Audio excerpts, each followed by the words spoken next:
Welcome to Story Route Zero. This is a podcast where friends gather to talk about the good, the bad, the ugly, and the strange worlds of video games. We often don't know where we're going, but that's half the fun.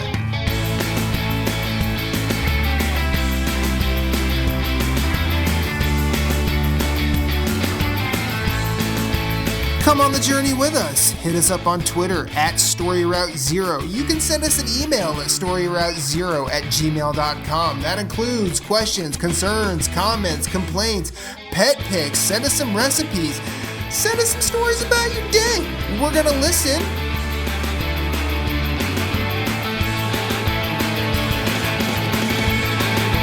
Podcast, start your engines. We have liftoff. Let's have a journey.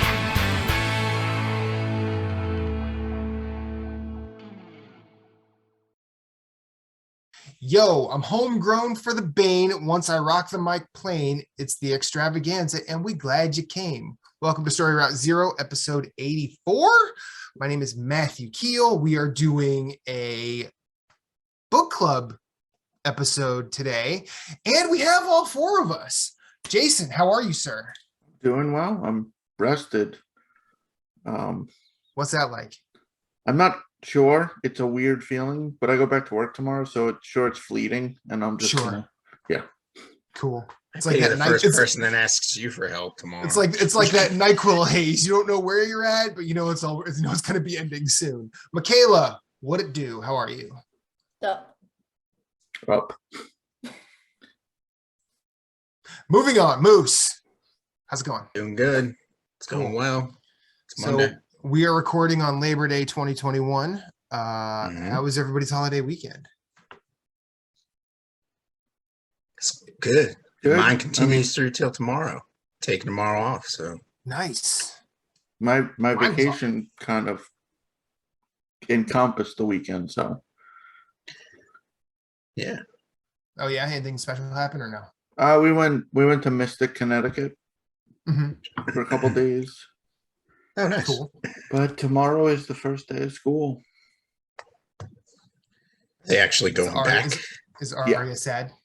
No, she's excited actually because she found out her friend from daycare that moved to Amsterdam is returning and going to the school. Oh, nice. Yes. So she's excited. Yeah, I'm sure she's pumped for that. Yeah. See your friend. Yeah. I'm not thrilled to go back to work, but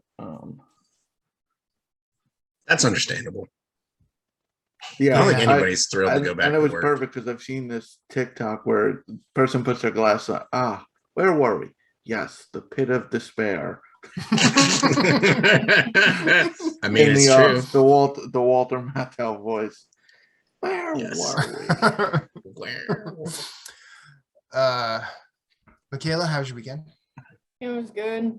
Worked out like a motherfucker, although I actually took a rest day today, even though I could have technically gone to the gym since I had the day off. But I needed to rest because I've been blowing up my shit and I am very sore, but it's okay because I'm starting to see results from the summer of weightlifting, which is very nice. I actually started doing working sets, leg press at twice my body weight this weekend. So that's nice. that's very not like nice. 1 rep max. Congratulations. That's like sets of 8, Very nice. 270 pounds. But then after if we ever start a Patreon, we should all get together and Michaela could just bench press all of us. Yeah, there we go. My bench is coming along a little bit slower than my legs, but my legs had more room to grow because I am very hesitant with the hip and shit issues that I have. But after I blew up my shit on Saturday, I get this, and I went to go watch the Clemson game with my parents that night, and that game was fucking atrocious. The final score was 10-3. Imagine watching a football game that is 10-3. And who won? Georgia. Not Clemson. No. Clemson's going to have a tough year because the offense is very young. The defense had a good showing. The offense did not. But I still think the quarterback's got a lot of talent, but they basically didn't like it. Like half the time, it looks like nobody even knew what the play was, and the O-line sucks. But we don't need to talk about that right now. It's going to be a growing season, full of growing pains. But grower, not a shower. after after after I busted my legs, I find out from my mom. She's like, "Hey, we've got your brother Chris tomorrow, and I invited your sister and your brother and their kids to go to the zoo. You want to go to the zoo with us?" And I was like, "Sure." So then, with my sore ass legs, I went and walked around Southwick Zoo on Sunday with I know my exactly how that nephews. feels. Like it's like real sore leg day. Let's go for a walk. I was literally walking around Southwick, chasing around. There's 4 kids between the ages of 1 and 4, and I was like, "My ass is on fire." I've been like, I love you, brother, but you're. Oh, gonna you've have been to run down blowing your shit kids. up. Your ass is on fire, and you wonder why you're sore. I got Speaking as someone with digestive issues, know how you feel. Just saying. But yeah, so the zoo was nice with the kids yesterday. And then other than that, I was playing the game that we're here to talk about. So cool. So I had a good weekend. I had to do my Saturday morning, and then I reached out to Ahmed. We usually try and play Demon Souls or something together on Saturdays. That ended up not happening, and I ended up getting my mind blown by a completely different video game that maybe we'll have time to talk about depending on how this goes. And then Sunday, yesterday, we went to a place where they do, like, I'll say curated workouts, just because I don't know. As someone who's never really been a gym person, I don't know what the jargon is. But anyway, we did that, and they had us doing a lot more weight stuff than I'm used to. And I don't like to lift personally. I would much rather just keep the heart and lungs going. And so my shoulders have been fucking sore for the past like 28 hours.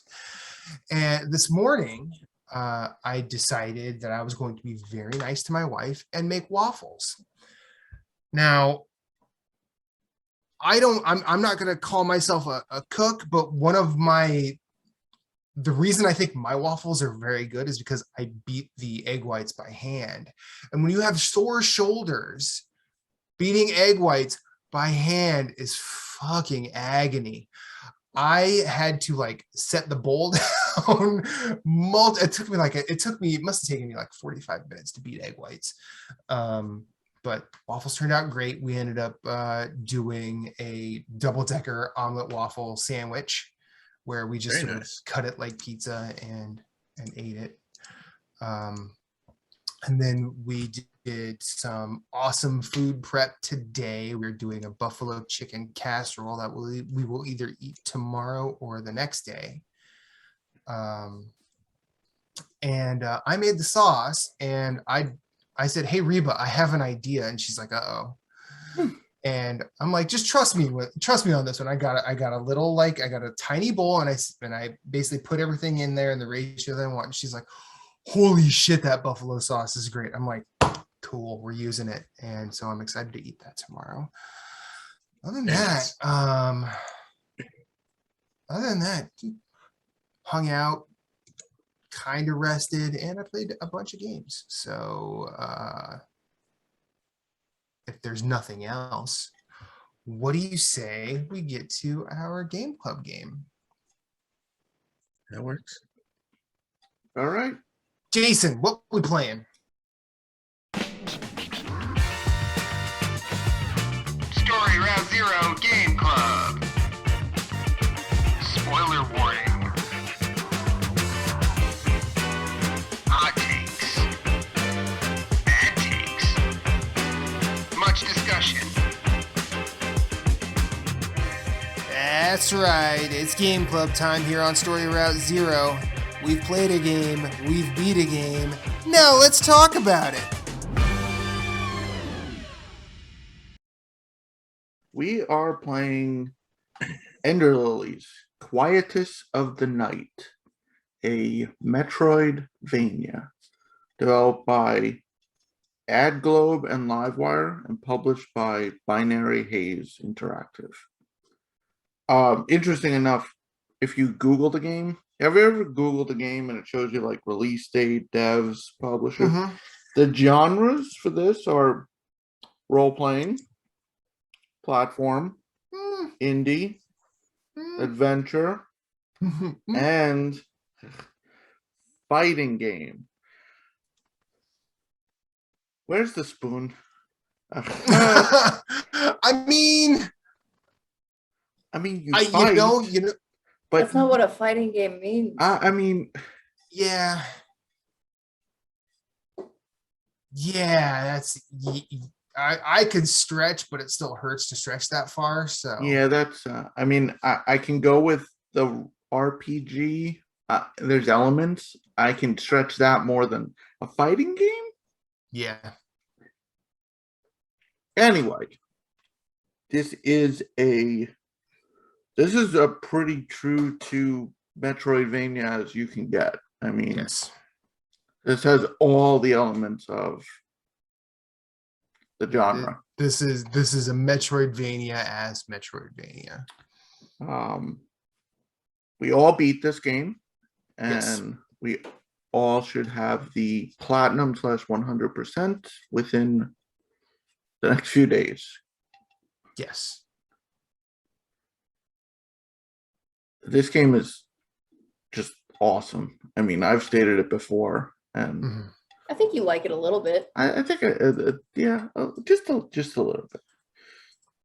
So you play as Lily. She is a priestess who wakes up and doesn't really have any memory of what the hell happened. And well, shit happened. Yeah, the world has literally gone to shit. Yes. And she wakes up and her loyal guardian, the Umbral Knight, is there. He's the last of his kind, and he acts as your first of many weapons. So Lily doesn't attack in the normal sense. She has spirits which basically appear on screen and attack for her.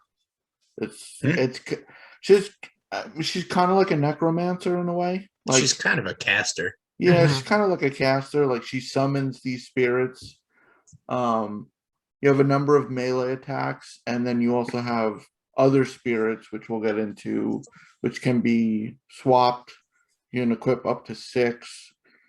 And they also grant her additional abilities, which add to the Metroidvania of the game. So Yes. there is a lot of backtracking, but that's Mhm. kind of the name of the game. I mean, you literally backtrack to the first room you started Mhm. eventually. If you're going all the way. Yes. I mean, the game looks absolutely gorgeous. I mean, there's 5 or 6 different zones, I think it is. Wow. Yes. Catacomb, Stockade, Ruin Keep, Spires, 6. Yeah. There are 6 zones, 6 bosses, but there are many other mini bosses. The music in this game is just Dope. yeah, it's Very good. yeah. The way I describe the music in this game, it has the simplicity of I Am Setsuna, but the atmosphere of Nier. Okay. Get either of those references. I mean, I get the first one, but I mean, okay. I was thinking like this is, I honestly think it's like the best Final Fantasy music given a Nier injection, but I'm saying this is someone who doesn't care for the Final Fantasy music. So Oh, yeah. Yes. Yes. okay. I know. Uematsu-san's coming to your house with a fucking Fine. koozie at this point. You know what? I will take it. kidding I me? will take it. I will take Uematsu for ramen and we will have a nice chat. I respect the man for, doing what he's done. That doesn't mean I have to like it. Sorry. Wow. Tchaikovsky is one of the greatest composers ever. Don't really care for his work. Same with Vivaldi. Fuck the Four Seasons Suite. Just saying. But yeah, this has Nier all over it, especially when you get into a mini boss encounter.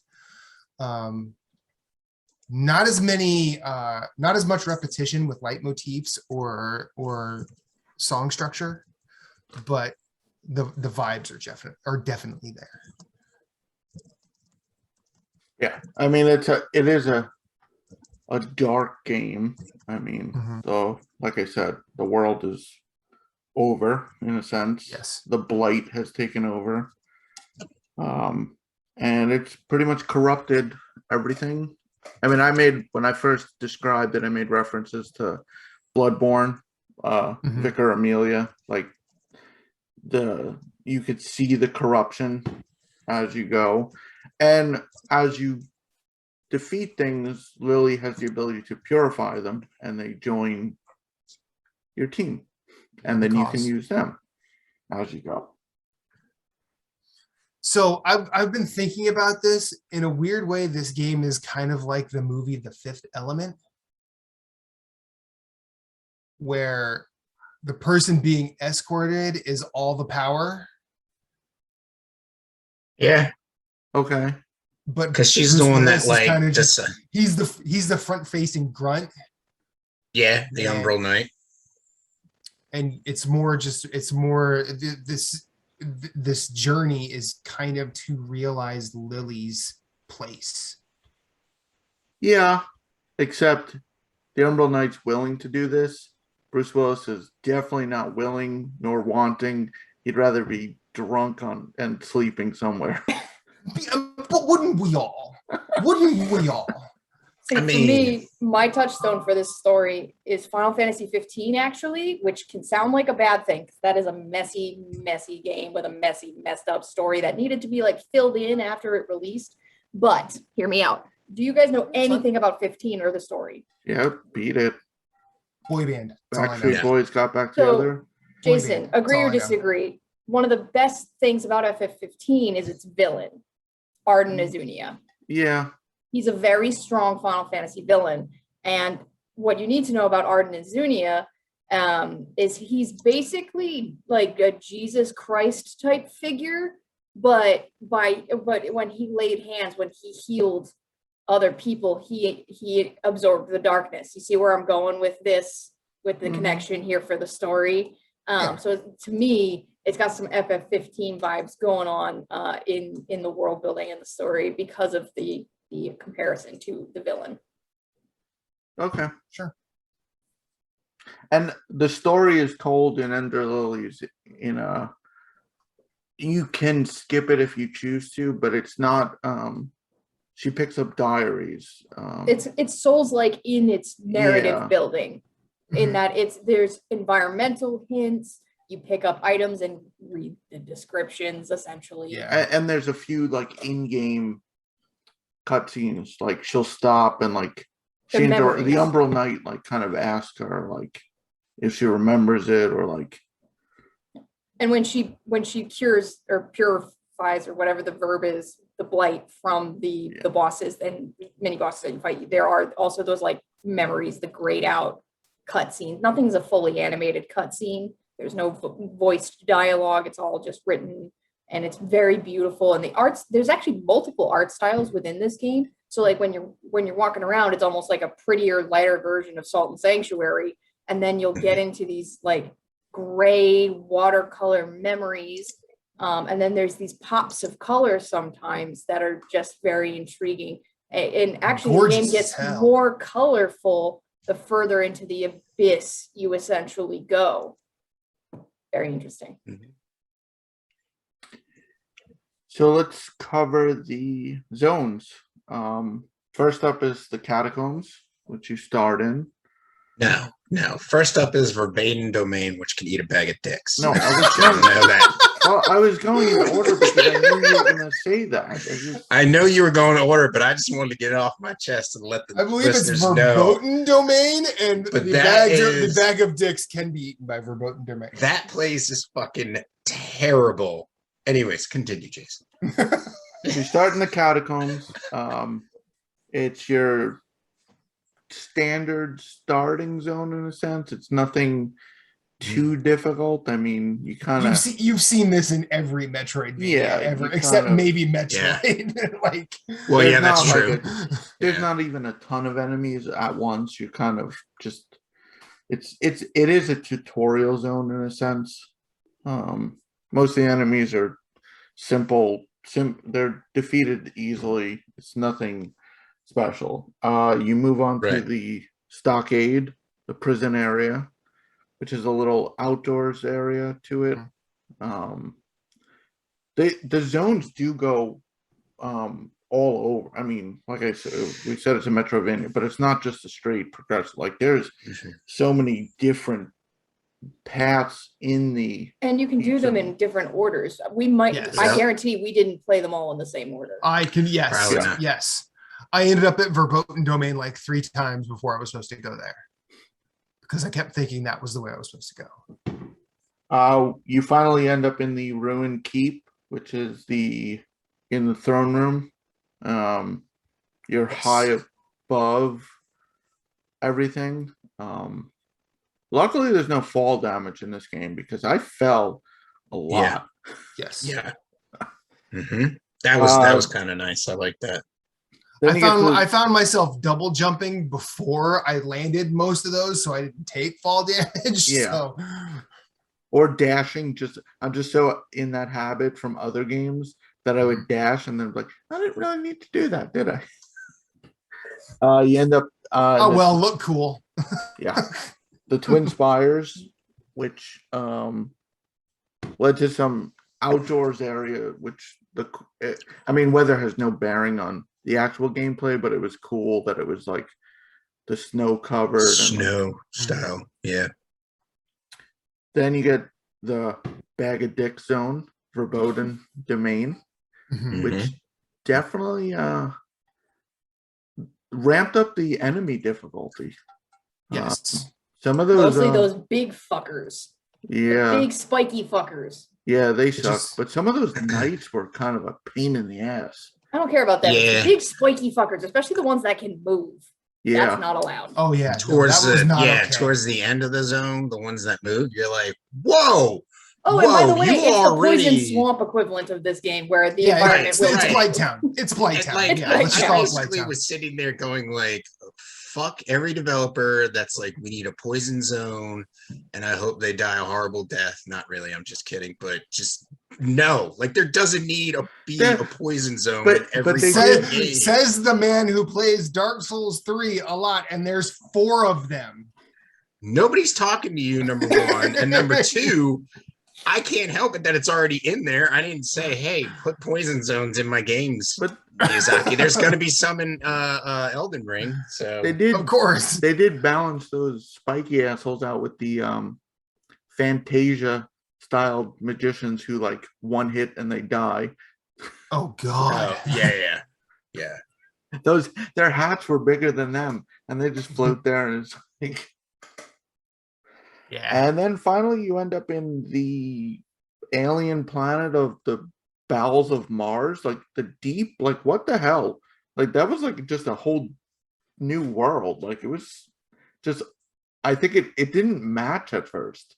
Like you really went underground. Yeah. I think it's now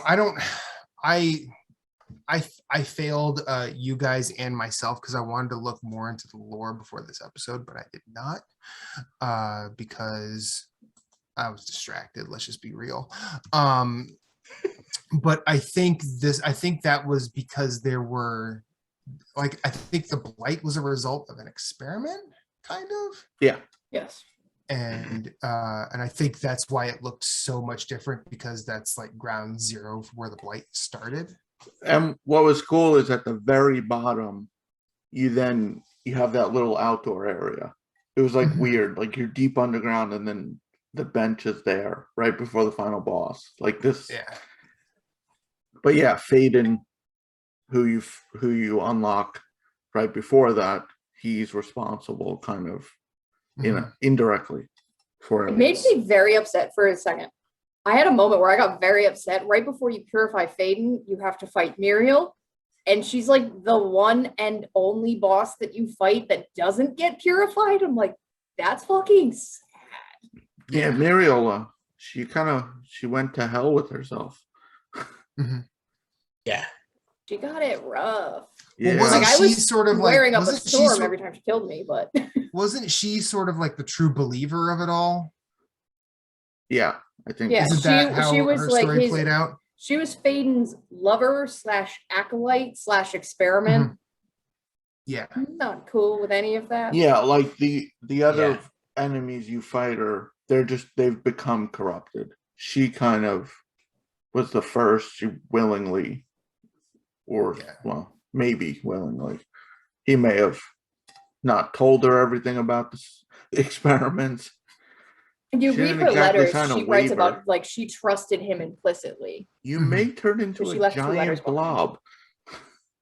Yeah. She does not end well.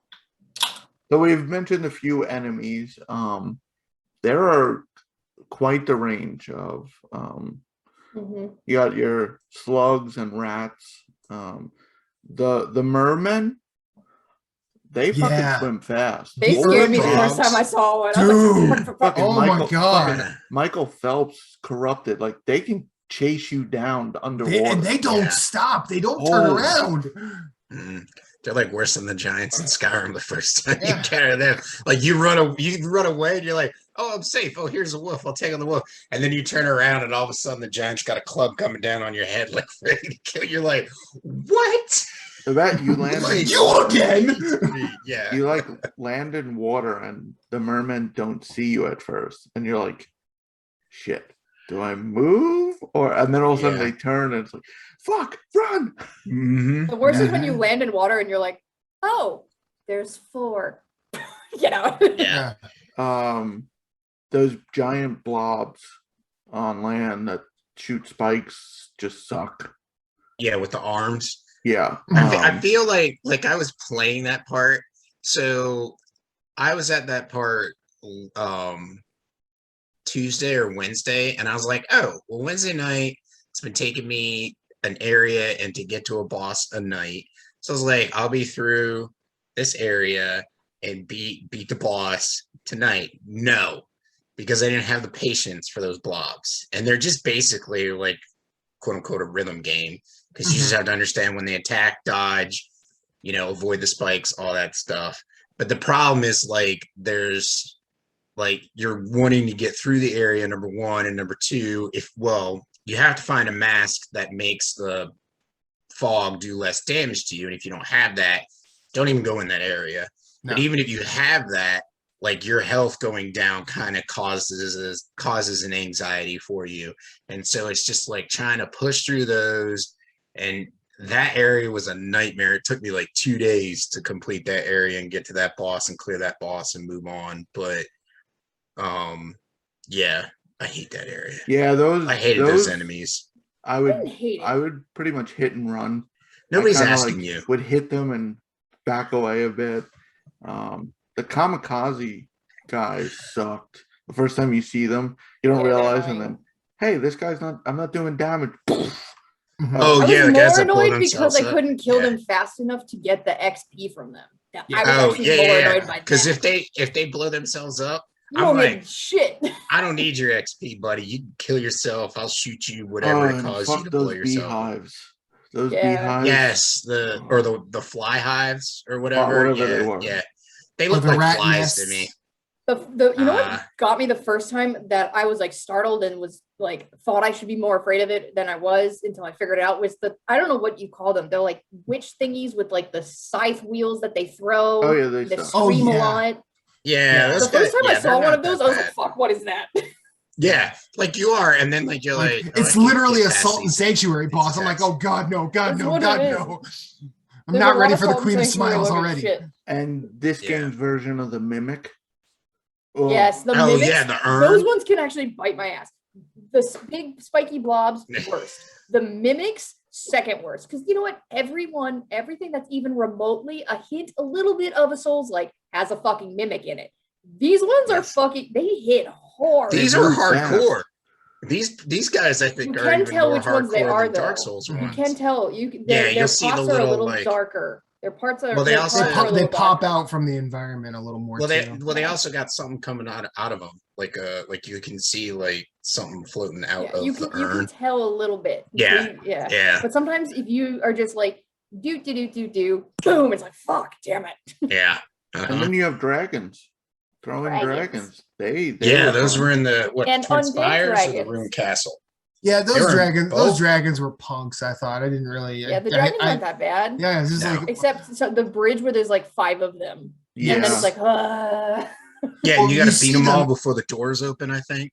Maybe. yeah, there Yeah. are those types of rooms where Yeah, there's they, a couple you of go those in block and melee style, like you Yeah. get locked in, Yeah. like you gotta gotta kill defeat everything to get everything. out. That was uh, rough.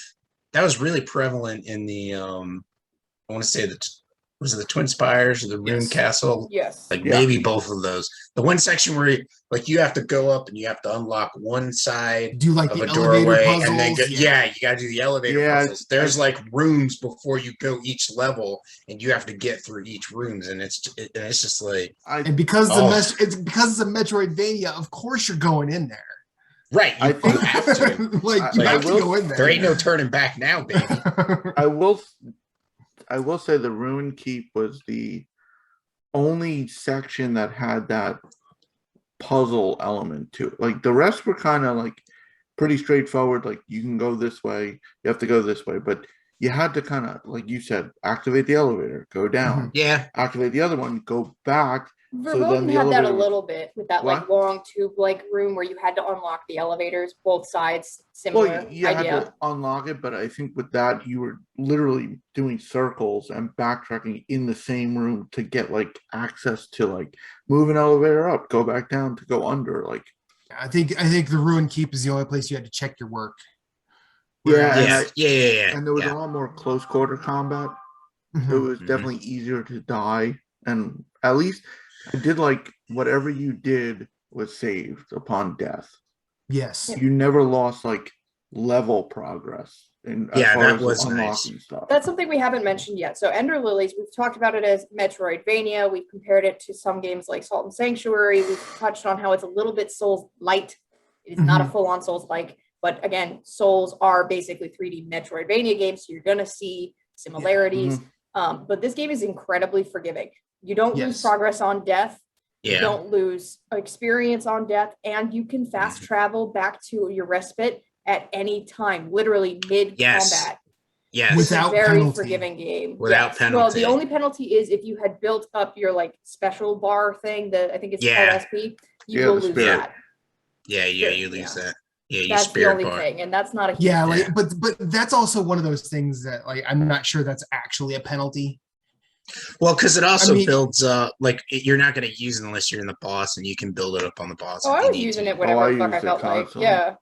Oh, really? You, I you didn't. can, Well, you can we'll- have we'll 2 go into that bars. in a You can- second. yeah. So I think we all played. I I should say I used it more by accident than I did on purpose. I definitely used it accidentally. It's a clunky mechanic control wise, Yes. Yeah, especially 'cause- when you're constantly jumping and moving and attacking. It's So like easy. It's easy to it- activate. yeah, It's easy because to you're activate hitting. unless you're trying to activate it, and then it won't do it just because it's saying "fuck you." That one right No, there. no, that did happen That to one me right a couple there. times because I'm like, "Where's my special to do some damage to take care of these flies?" And nothing's happening. I'm like, "What is going on?" But like, you basically hold up on the D-pad and hit, and it's one of the But infinite. it doesn't have to be the D-pad. spirits. That's the problem. You can be just holding up with the analog stick, and it'll go off. Yeah, right. Well, the either because problem. those are both the movement controls. If but, yeah. But anyways, it was still like I'd be jumping and like flashing back to like the 6, 7-year-old I was playing Mario. I always thought he would get further along on the platform jump if I pushed up because it'd give him that little extra boost, but it doesn't. So I still do that to this day, and that's what caused it to go off so many times. And I'm like, whatever. I don't even use this. So, but yeah, So entertaining. speaking of attacking and the last rites, there were 26 spirits in game. We've all pretty much unlocked all of them because we've all seen ending C, which we'll get to in a second.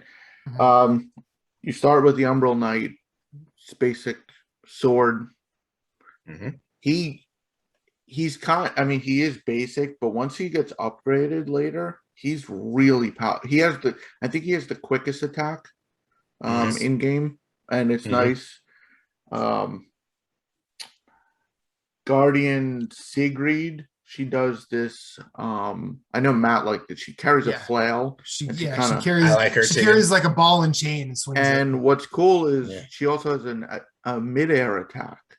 Yes. So it's different, and it actually keeps the flail in air, and it's like almost like a dot on Spinning the enemy. attack. And it just Yeah. they can just, if they're stationary, they kind of go. The Cliffside Hamlet Youth. It's a hell of a name. Mhm. This I used a little in the beginning. You basically, it's like you throw poison on the ground. It's like, Yeah. it's just I like, used that a lot. I think you throw him and he does an explosion and knockback and then just Yeah. sort of Yeah. poisons the area where he's, which Yeah. on paper it sounds like it sounds really great, and that's why I kept it for a while. But then I found out that I just figured out that I wasn't using it. And I ended up yeah. changing I mean, it works better on enemies that don't move a lot, but Mhm. a lot of the Bosses. later I enemies. feel like I didn't use this one at all. I Yeah. found him I didn't have early, idea. so I didn't really have a choice in the matter. Yeah. I used him on like the vast majority of bosses because he was on my I did not. second. So, we didn't go over this, but like you can have two different kind of like loadouts. Right. So I had him on my loadout with Sigrid and Gerard, who is the two-handed mace. Slow as fuck, but hits like a truck. I'm gonna put that on a t-shirt. Gerald was my most used spirit. Yes. Okay. So when it came to bosses, yes, because he did the most damage, and so I used the poison. So on the last boss, I used the poison to help finish off the fish, so that I could turn and focus. Like I'd chuck him because I'd knock the fish to the ground with him, chuck the poison at him to kill him, and then turn on the boss and be able to get back at the boss without having to worry about them like shooting at me or whatever. But anyways, yeah, the poison one was really good. I like that one. I used that one and Sigrid and Gerard on my second rotation a lot. So good stuff. The Chief Guardian, he threw out like this spinning blade that kind of Mhm. it sucked to face when some of the enemies had it and they threw it at you. Was like if you got caught in it, it was gonna chew away at Yeah. your health. Mhm. The Western Merchant, which was by far one of my favorite side spirits. It was basically That's the a crow, flying right? crow, I used Yeah. him in early game and it just auto attacked. It was one of the Yeah. only until it's gone. secondary spirits that you didn't have to do anything as long as you had it summoned. It also, and I didn't realize at first, when you switch move sets, anything summoned goes away Yeah. at first, and I was like, where the hell did he go? I thought, because they have limited charges, but it'll Mhm. actually, like, you can't, I mean, it makes sense because you can't just summon all of them, switch stances, and then have a whole another set. Yeah, but wait, just a point on him real quick is like I used him on my main build. It was the Umbral Knight, him, and then the witch, which did did like the spell cast because they were Mhm. ranged. Like I liked the crow, but you learned like I'm not going to use the crow in this area. Like I want to save like the hard hitting auto attacks for like later. I can just one or two shot these guys and move through here. So it was nice that you could even hit the button again to take them away if you didn't want them. Yeah. Like if you're facing 4 or 5 guys, it's like turn them on, let him auto fire, like kind of like arrows in Dark Souls, you're like taking away at their health until they get to you and you have to take them on, and then you just get rid of whatever's left behind and then turn them off until you get to the next area. But yeah, he was a lot of fun to use. I used him throughout the whole game. At the Headless Defender, this is the shield one. He was very difficult to use effectively. I Mhm. used him the whole game. He was one of my favorite spirits, and I whipped him out a fuckload because if you learn how to parry with him, he can do some massive fucking damage. He was I the was gonna first say he spirit I probably hits like a maxed. truck. Yeah, I was gonna say he probably fucking hits like a trucked truck. Garrod with him. I think he had the Nice. hardest. Well, he probably had the only learning curve for a spirit. The rest, you really didn't have to.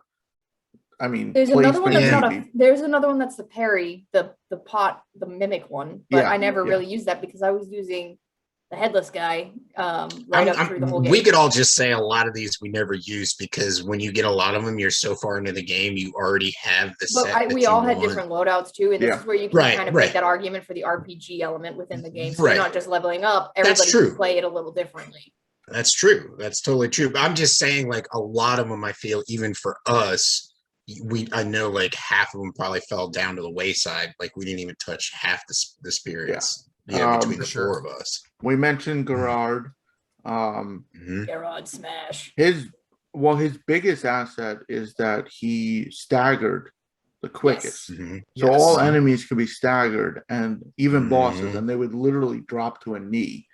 And he just had such a wide. Yes, he was slow, but I would stagger stuff and then pop last rights on a different spirit, and just they would take the whole brunt of the spell, which was great. And a lot of weaker enemies he can one hit.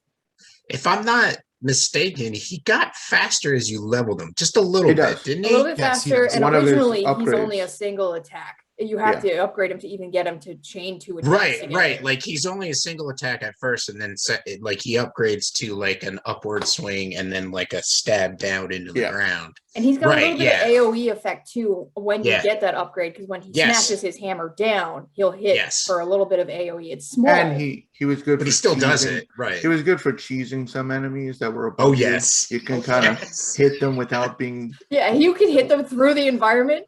This is one of the few games where you can hit something through the environment, but it can't hit you through the environment. One drawback to him was his knockback. You couldn't get the second hit in because he'd literally send something flying. Yeah. Which was but it was so satisfying using him to like knock the knights, like those hammer throwers in the Twin Spires. Like you just go up to him and you just go to swing with him and he knocks them back.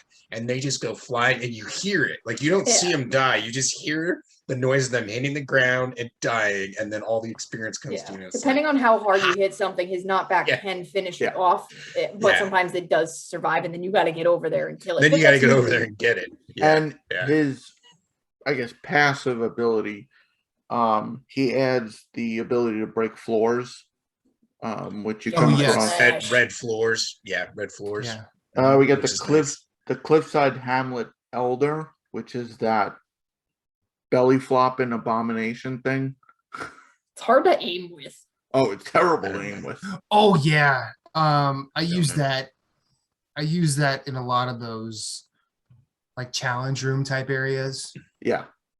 There's enemy types repeat a lot. Like you'll see the crows in like 3-4 different areas. Those guys are only in fairly early areas. There's 2 versions of the big fat dude. But they're not very popular, and I'm kind of grateful for that because they were annoying. Yeah, they were annoying. At the Fungal Sorcerer, which was really good for stationary because it drops that mist. Which is poison. Yeah, which was great. And it wasn't blockable, which was a cool thing. Yeah. The Floral Sorceress. So I used this a little, but then I watched the video later, but I was already done. Her ability fully upgraded, she does that tornado. It would just annihilate things because it was like a multi-hit combo and just but it also suffered from placement. If you dropped it at the wrong spot and the enemy moved, I bet you that'd be good against a boss. I actually used her underwater because something we haven't mentioned is most spirits can function underwater, but some can't. That's back to Garrod cannot function underwater. But that spiral that she summons, the whirlwind that she summons, could kind of block the merman when he would charge you. So that was nice. Dark Witch Elaine, she was another boss. She rules too. Yeah. She's probably got the longest range. Yes. And it was like a homing missile. And it's homing. Actually, no, the crow has the longest range. The crow's range is further than hers. Hers is actually pretty short because But I would she's find I would get. stronger. Yes, no, that's the benefit. She is a lot stronger in her damage because he's throwing like later on, I think it's like 4 or 5 homing missiles, and she just throws 1. But like hers, like I'm sitting there on the other side out of range of a boss firing, and I see, and he's, the crow's doing his thing, and then hers are just like 3-4 inches on screen away from the boss, and I'm like, well, I'm wasting her, so but yeah, that was her disadvantage. She hit like a truck, but she had range problems. She wasn't, I mean, there was shorter range missiles that Jason hasn't gotten to yet. So she's, I mean, maybe with the exception of the crow, I think she's the longest range. But hers homed in. And yeah, hers are homed. Which one? What did Dark Witch Elaine look like visually? Just because I don't remember what her power. She was like She was the witch's Dark domain Souls 3. boss. She's the witch. Yeah. She's the witch. She looks like like traditional witch with a purple hat. No, and like a gown. But like, what did her power look like? It was just like a specter ball. Like it was a specter light. that did specter damage and just go out there. And, her little spirit thing looks like a cloud almost, like a ball with a cloud. I'm thinking of something. It's like a ball like moving in motion. It's like her little animation. And she also gives you the ability to swim, which I mentioned before, but you actually encounter like the red floors that you can unlock and the water, which you can go into water, but until you unlock her, you just kind of float there. So I thought you could swim in the water, but you couldn't attack until you got her. You couldn't dive down. You couldn't dive. Really? You can only you can only hit the surface. Okay, never mind. I stand corrected. And you I thought that was so she added the attack. And you were fucked. I was like, and you could trigger a whole bunch of mermen to just follow you until they ruin your day. You kind of make mental notes. Though it's like, oh yeah, there was water over here. I can go back and now I could swim in. Yeah. So it's kind of cool. The Crypt Keeper. This thing, I love this when I got it. It's the spider that will literally trap enemies. Yeah, that one was pretty cool. Yeah, that one was pretty cool. Yeah. The Fallen Archer. I think like the few times I used that one, I would actually say freeze just while I was playing the game, like freeze, because I'm a dumbass. The Fallen Archer does exactly what you think it does. Yeah, it shoots in a range, in a cone upwards. Just like up and down. Aerial stuff. Yeah, aerial stuff to take aerial stuff out of the sky, which was cool until I realized the crow and the witch did it just fine. We got Guardian Silva, who has the hammer, but the biggest asset was it adds last rites and changes Lily's belly flop into an actual dash dodge. With fuckloads of iframes for days. Yes. It just seemed like you would literally belly flop to dodge stuff, and it just was like, what? Is this like I'm like, that girl should be in pain, shouldn't she? Because like you are literally just jumping and belly flop. There's no roll. Like you just belly flop. They should have basically just had the Umbral Knight just stepping out and just tripping her, so it would look more realistic. Because I mean that would be funny. She would just eat shit every time you tried to dodge. Right. Wait, Silva does give you the last rites, which is basically a super attack with it's basically the attack you face on the bosses. That is not a normal. It has to be charged up, and then later you get a second meter, so you can do 2 of them in a row. Through the relics, yeah. We got, and it's only like specific amount of spirits, so it's all the boss ones. It's not like regular ones. It's the 6 main ones that can do a ability. I used her last right ability the most because it just did massive fucking damage. Garrod, for as strong as he is, his special was kind of piss ass. I used Julius all the time because he went all X-Men Cyclops. And even the Umbral Knight had a good one too. He shot that beam across the screen and it hit like 20 times and just roasted everything. Umbral Knight Nice. kind of had like an Omni Slash situation going on. a Yeah, little bit. yeah, the Umbral. Yeah, his was pretty cool. Like I liked using his every time I did. Umbral Knights was the most anime of all the moves, it seemed That's like. hence the Omni Slash reference. But yeah. I don't know Yeah. what that is, but I'm just saying. The hidden the next Teach me We don't weeb, have. it's There's fine. not enough deodorant for that conversation. Let's move on. the hidden test subject. This is the one that lets you counterattack after blocking. Yeah. That one I didn't fuck with because I was using the Headless Knight, so I don't know if it was harder or easier to use. Then you got the Dark Executioner. This is the one that lets you kind of summon behind the enemy. What was cool was it was unblockable, so it would like those shield knights. It would just drop that and it would just destroy them because if they did turn, then you can attack, and it was just like goodbye. And he Yeah. can get shit in midair too. It really doesn't matter. So Honir, he's the one. He does like a multi slash attack, but his biggest thing was he gave you the ability to grapple, which Yes. grappling in any game period is cool. Like, Yes. Mhm. I mean, and I mentioned it when I reviewed the game. When you get the ability to grapple, it's always in the game. You just didn't even realize it, and you're like, holy shit, like it added verticality to all these rooms all of a sudden. You're like, this was here the whole fucking time. like, oh my god, it's Metroid. Yeah. I'm playing a Metroid Well, game. what's nice is like what I liked about it is you didn't have to hold up. Like some games you have to hold up while you're attached to a wall to say I am grappling. This you just attached to a wall and stuck there. You would have to like jump down or jump off of it to disengage the grappling. So I enjoyed that. I was like, yes, thank you. Just let me hang here and figure out what's going on or I where think I'm you're talking going about without, different things. You're talking about the wall climbing. climb. I'm talking We're about talking about the hooks. grappling with the L2 button. Oh, never mind. Yeah, we are. And I will say, that was times- nice though. Yes. At times with the grapple, if you happen to look at a different point, it would like grapple down, and you're like, no, I wanted to go up. And it would just like it was easy to kind of, but it was a cool ability. But you had a lot of like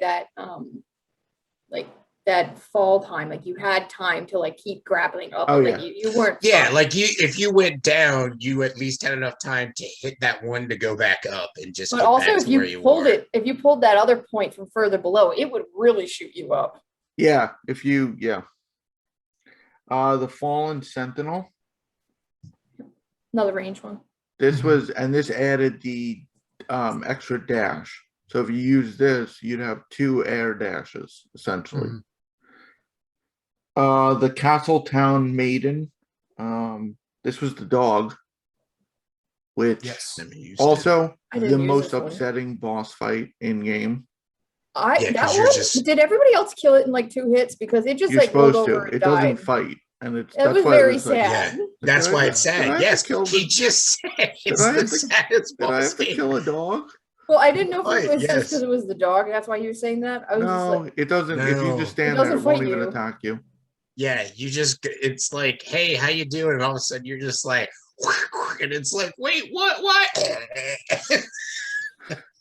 The dog, you're it just was like- good for like the slugs, because it would just go and like kind of grab aggro and just attack them.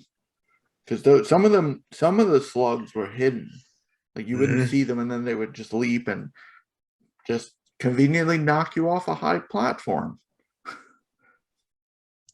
Knight Yes. Captain Julius, I mentioned, but he also adds the ability to dash and basically break walls. horizontally as opposed to vertically, like Which- the Garrot. I love falling off platforms and doing it. Like Oh man, that sucked. you would just keep going and just fall and just. But some of those were. There was one in a minefield, and you kind of had to fall perfectly and dash at the last second, or you hit all the mines. That was good. I didn't think it was too bad. I don't know, but once you get that ability, that is how I traveled for the rest of the game. I was just hold the dash. Oh yeah, you just hold the dash and then zip across the screen. Yeah, ditto. Totally. Got the one-eyed royal Aegis. This one, like Gerard, punted enemies. He would just uppercut them into the air, and he would send them flying. And it was awesome. Yeah. The Fellworm. So I didn't use this till the very last fight. This would, like the Poison Cloud, this would summon a massive mist cloud that would just damage everything. And on the last boss, it would take out all the flying fish. Yes. They'd summon and die. It was great. Turn that fight into caffeine-free ads, let me tell you. Olv, the Mad Knight, he had the claw attack. Yeah. And if you charge the He's attack, the uppercut one, right? no, No. he's No. the one. If you charge his attacks, he basically throws out a Hadouken. And Michaela Oh, yeah. learned if you use it in air, it would propel you. Mhm. I learned that too. Well, I found out He's the one that gave you the ability to grab on edges. Yes, Isn't he's he? the wall climb Yeah, Mhm. yeah. because he's got the claws. and I found out Yeah. his charge attack could destroy those mines. Good to know. Oh yeah. If you used it, it would give you enough range to hit it without taking damage. You could see. I didn't bother with the mines because I guess they probably give you XP if you do bother to kill them. But with you have so many iframes in your dodge. You can literally skate through enemies. You just go through them. Yeah, Mhm. I had no concern with killing the mines. I'm just dodging through these and getting to where I gotta go. The next one, I love this name, the Incompetent Sinner. Yes. What a good name. I looked at that and I'm like, what? The Incompetent What? Sinner. Wow. This one This actually is the gives you mermaid the one, dash yeah? in air. Yeah. That's the one Um, that allows you to do like the uppercut in air Mhm. while you're No, jumping. yeah, No, yeah, that's yeah. the dash. I thought. I think This is the dash. The other one was Yeah. uppercut. I Oh, my misspoke bad. before. My bad. Yeah, the My verboten bad. champion is what you're talking about. Mhm. Yes. Yeah. Yeah. Okay. That one was the uppercut, and then you use this one to do a dash forward, and then you're doing the dash on yours and the double jump at the end. To do that jump, Michaela, that you did backwards. Fuck doing just- things the right way. Amen, Michaela. I am a fucking rebel. If I see something, I'm like, I'm gonna do this the stupid, hardest way possible, and you're gonna like it. Then technically you don't get an ability, but after you kill Muriel, you unlock Faden, the scientist, who allows you to open 7 doors, which are required to get to ending C. Which so ending A, I reached really early. Yeah. Ditto. Kind Did of by by going all the way accident. that way. All the way to the right. Kind of like Which is- by accident, and then it's like, wait, did I just beat the game? No. I'm like, I will say this for it. It's the prettiest part of the game. Like Oh, that yeah. that Yes. room with the flowers is gorgeous. Yes, that is a nice area. I liked that room. Yeah, it was very nice. I found myself. I just let myself just sort of hang out there for a while and relax. Yeah, yeah. Yeah, I I mean, saw that. I saw that coming. I saw like a cutscene initiating. I'm like, I probably don't want to go over there, right? Because the game's gonna end. But then it's Yeah. fine because you go back. You to the just rest keep of it. going. Yeah, you just keep going to the rest of the Because game, then which you is got cool. ending B, which has you beat the final boss. And then if you, after unlocking Faden, you get an amulet, which requires you to beat the final boss again, but then purify it, Mhm. which gets you the true ending. Favorite boss fights, or were ones you hated the most? So I liked this game. I like these boss fights a lot because for me they were probably more difficult than they were for you guys because I used the sword predominantly. Like I didn't use combinations of powers until I was in the verboten domain. Well, we had this conversation in the In Discord, chat yeah. where I was saying I was watching a buddy of mine who's streaming it, and he started streaming it like the day after I platinumed it and beaten it.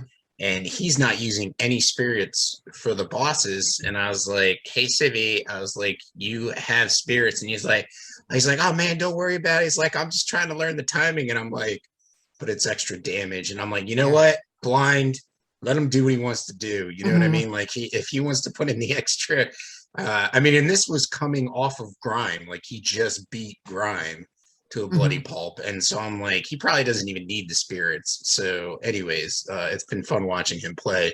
But we were having that conversation. You're like, to be honest, I didn't even use the spirits. And I'm like, what? What do you mean? I honestly, up until about like 3/4 of the game, fucking never occurred to me. Like it just never did. I would basically find my rhythm with the boss. I didn't die a lot to bosses, so I wasn't getting frustrated and looking for other methods. I would usually just make life bar progress every time I died. But the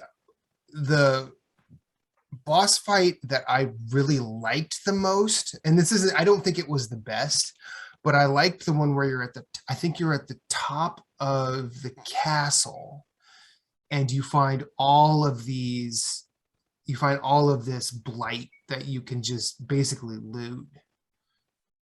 Oh, it's like 100, and then at the end of it, there's this corrupted knight, and I thought that particular arena. That's the one-eyed Aegis. Yeah, the one-eyed Aegis.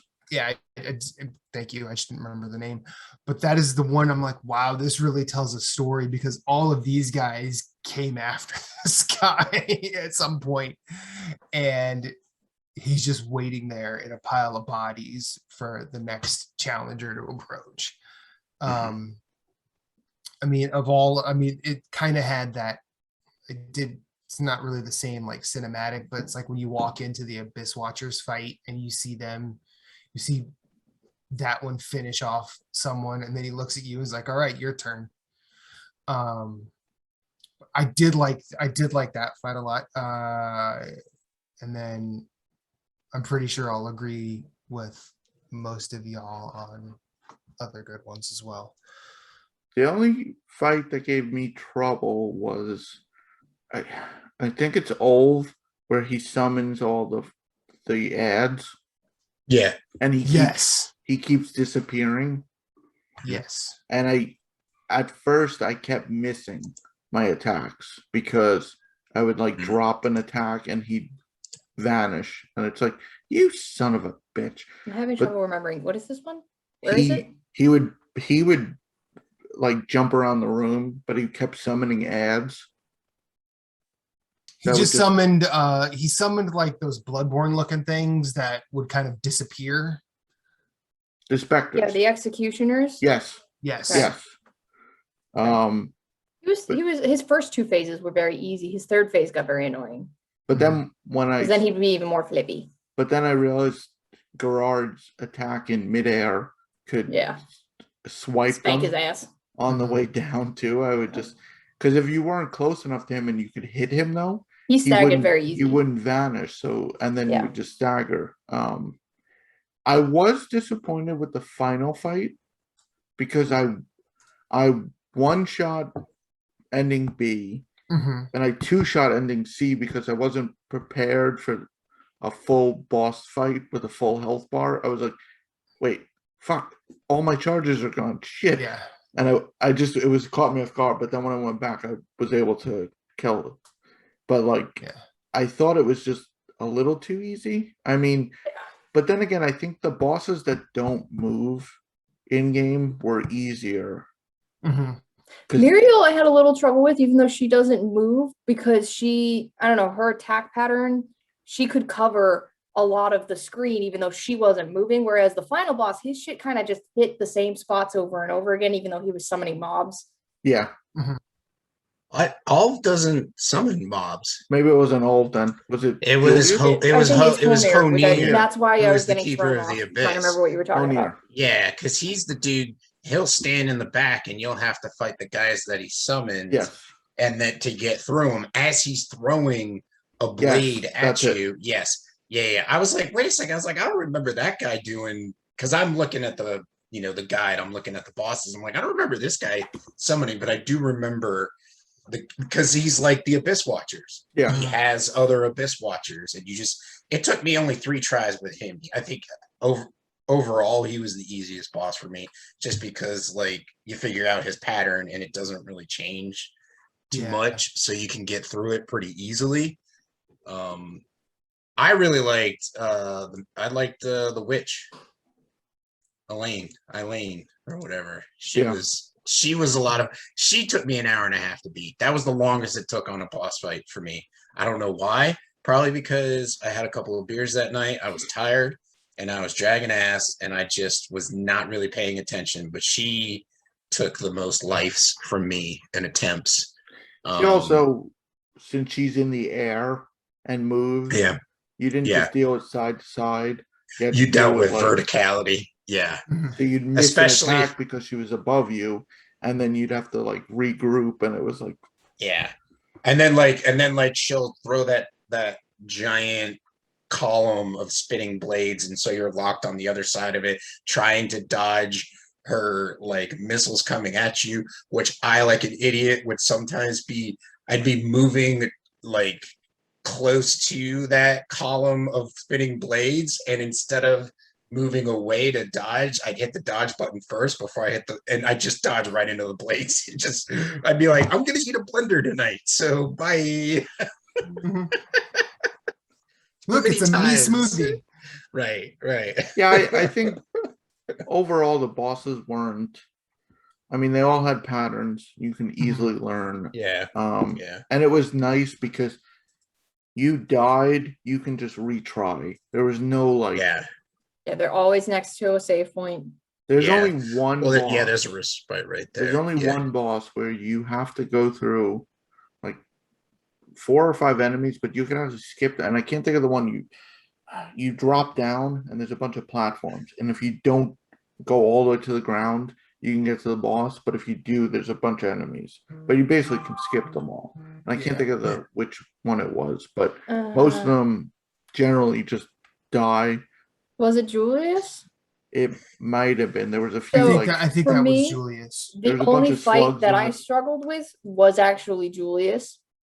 And the only reason I struggled with him was the first 1 or 2 times I went in there, I was like, holy fuck, he has so much health or defense or something. I didn't realize right away that he could deflect or parry a lot of frontal attacks. I was like, fuck. He also had that dash. Julius, you tricky bitch. He also had that. He also had that you're all the way across the room. You're like, oh, I can heal here. And he'd fucking charge you from across the room. It's like, nope. He was very fast, very strong. He had a little bit more of an erratic pattern. For me, he was the hardest boss. And definitely took me a good 30-40 minutes to grind my ass through. I was like, okay, I gotta hit this bitch from behind or while he's during an attack animation, because otherwise he's blocking a lot of my shit. Because like I had been standing kind of fighting him mid-distance, and either mid-distance I was using the witch, and then when I did go up close I was using Garrod, or I was using the headless guy to counter him, and that was doing massive damage. And but the other thing is he was hard to stagger, because when he parried he wasn't taking stagger damage either, and I was like, oh, that's why I'm getting fucked. I think, well, and like that was definitely, like, I just Googled what he looked like because I don't always remember what everyone looked like by name. But his fight was probably, if I had to hold up one, like, while I really liked the one-eyed Aegis fight, I think that's more of a me thing. I think his fight would probably be the one that I hold up and say, this is a really great boss fight in this game. I also really liked the Verboten Champion fight. You can only I think I fought him too late because I kind of smooshed him. So I didn't really. I mean, he's like right near the end. He's on the path to the final boss, essentially. Yeah, at least that's when I fought him. But like, I thought for what he was, I was like, okay, that's a cool fight. for this area because you're already stressed out trying to get through the poison swamp Yep. and deal with all that. And every enemy hits a little bit harder. So when you get to him, he at least gives you a run for your money. I thought he kind of moved around like Hornet from Hollow Knight, which always a plus because And I will say Right. I died to some of the mini bosses more because I wasn't expecting a fight. And you move into the area and you're like, oh, great. Yeah, and Like you your have like health is one Yeah. heal or something. Like at least Yeah. when you go into a boss fight, you're like, oh, you have full health, full Mhm. prayers. Mini boss, like I died to the fallen worm the first time because I like moved in and I'm like, and then you see like the slowdown and then the meter and you're like, well, fuck. Well, So- this is what we're doing. Yeah, and the mini bosses weren't right next to a respite either. Those are the ones you Yeah. had to go to No, get. yeah. But then- you'd have Hey to, boss, like, guess jump which this- one of us was not ready for this? But then like the incompetent sinner, I fucked him up quicker than I realized that it was a mini boss. Like it Yeah, was like you just it fall in the didn't- water yeah, and you're it like, didn't register "Oh, at fuck." first, and then I'm like, oh, I got a ability. What the? Yeah. How did you this just, happen? You go into survival mode because you plunge into the water, you're in the poison area. I did like we mentioned leveling. I did like that, and didn't like leveling. I felt didn't have the effect it does in like if you're level 100 in some games, you're like almost OP. You're like super powerful. Like I felt in this game though, you only gain 2 hit points per level. Mhm. You get like 1 attack power. I felt it was more about knowing patterns or using your abilities properly. Like the level didn't matter as much. Like your relics mattered, which we haven't really covered, but they're the collect. I was going to go into collectibles next. Mhm. The everything else mattered more than like I kind of wish they would have done more with the leveling or just kind of because it didn't have the bearing like level 1 versus level 100 because and it was more of a freebie like health potion. You'd like level in the middle of a fight against a random and you'd get a free health refill, but then that was it. It wasn't like this big thing like, oh, I'm level 50 now, I can learn this ability. I think well what I liked about it in this particular game is that you're right, it only leveling up is such a minor thing. You get Mhm. full health, which is kind of standard for most games.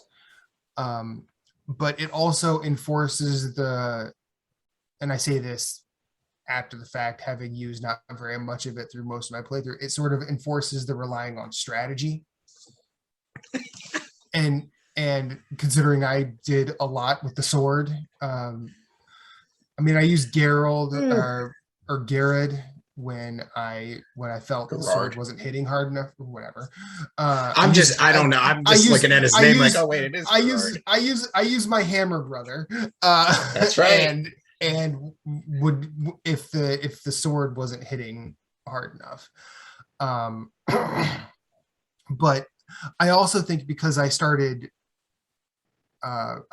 leveling up the nun the quickest. Yes. She does massive stagger damage on just about everybody. She does absolutely nothing to the life bar, but she will not. I mean, I think it was when I finally started relying on her. I think the only fight she didn't really mitigate a lot of bullshit for me was Julius. Just He parries because so much. yeah, just because he didn't care about incoming hits a lot of the time. He's like, oh, you want to hit? Nah. I So don't you're feel like talking that about right the flail one, right? Yes. Okay. Because Silva and yeah, I wanted to Sid, shout out they're both Silva. nuns. Yeah, Yeah. They're both Julius nuns, and so you kind of threw Silva me off. are Yeah, my you threw two me off favorite for a second. bosses. So, and Silva's Okay. one of the bosses in the game. Spoilers, but she's one of the bosses that does do that transformation and get a full health bar. It's one of those oh fuck me moments of Yeah. a boss Mhm. fight, Yeah. and it's really cool design. Her There's a story is phase kind of for it. sad. They all are, but yeah, Julius and Silva are my two favorite boss fights in this game. And then go ahead, Moose. Well, she was talking about bosses that are sad. Like I feel like Gerard is pretty sad because he already knows what's going to They're happen all to sad. him. Well, yeah, they are all sad, but he's just like, I'm just gonna do this because this is what I need to do to protect y'all, and it's just like, man, I'm not crying, you're crying. Yeah. Yeah. So, I mean, he's just like, his little cutscene is he's just sitting in his little hut doing his own thing, and then like the priestess comes with, you know, Lily, and like he gets to spend some time with her for a little bit, and then, you know, tells the story and then moves right along. And I'm just like, man, why y'all gotta do this to me? I'm just trying to play a game here. But he's also like, when you go to fight him, he's like, all right, let's get this done. But like, Yeah. when you go to fight Knight Captain Julius, motherfucker's on a throne and steps down like, He's a dick. bring it. Yeah. It's like, what the fuck? Mhm. But like, Mhm. Gerard's just like, all right. He's like, I I know what think my it's fate is. raining Let's on go. Gerard too. Yeah, It's it is. very- Yeah, it's Knight outside. Captain It's on Julius the is bridge. like, ain't no king here. I'm your king now. Yeah, yeah.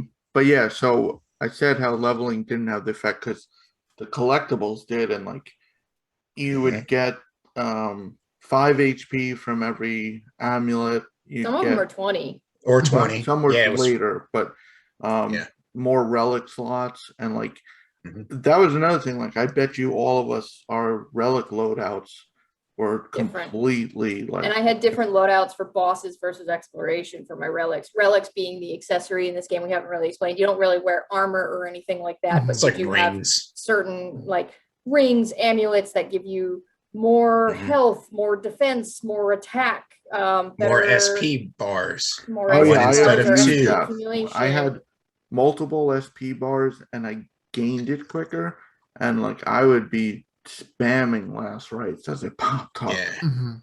I Yeah, had I XP don't think I ever attached used a that. lot. XP up like the knife. Yeah, I didn't. Mhm. Had that's very helpful. There's some stuff that improved your aquatic shit or whatever. So there's some stuff that was very situational, but you can only equip it at a respite. So Yeah. Like Yeah. you would have to go back, which was nice because like we spoke, instead of like having to use a homeward bone like Dark Souls or like a mark in Bloodborne, you could just pause, go to exit, go back to respite and hit it. Like I would do it in some boss fights because I'm like, I'm already burned through like 3 or 4 heals. This is not going well. Boom.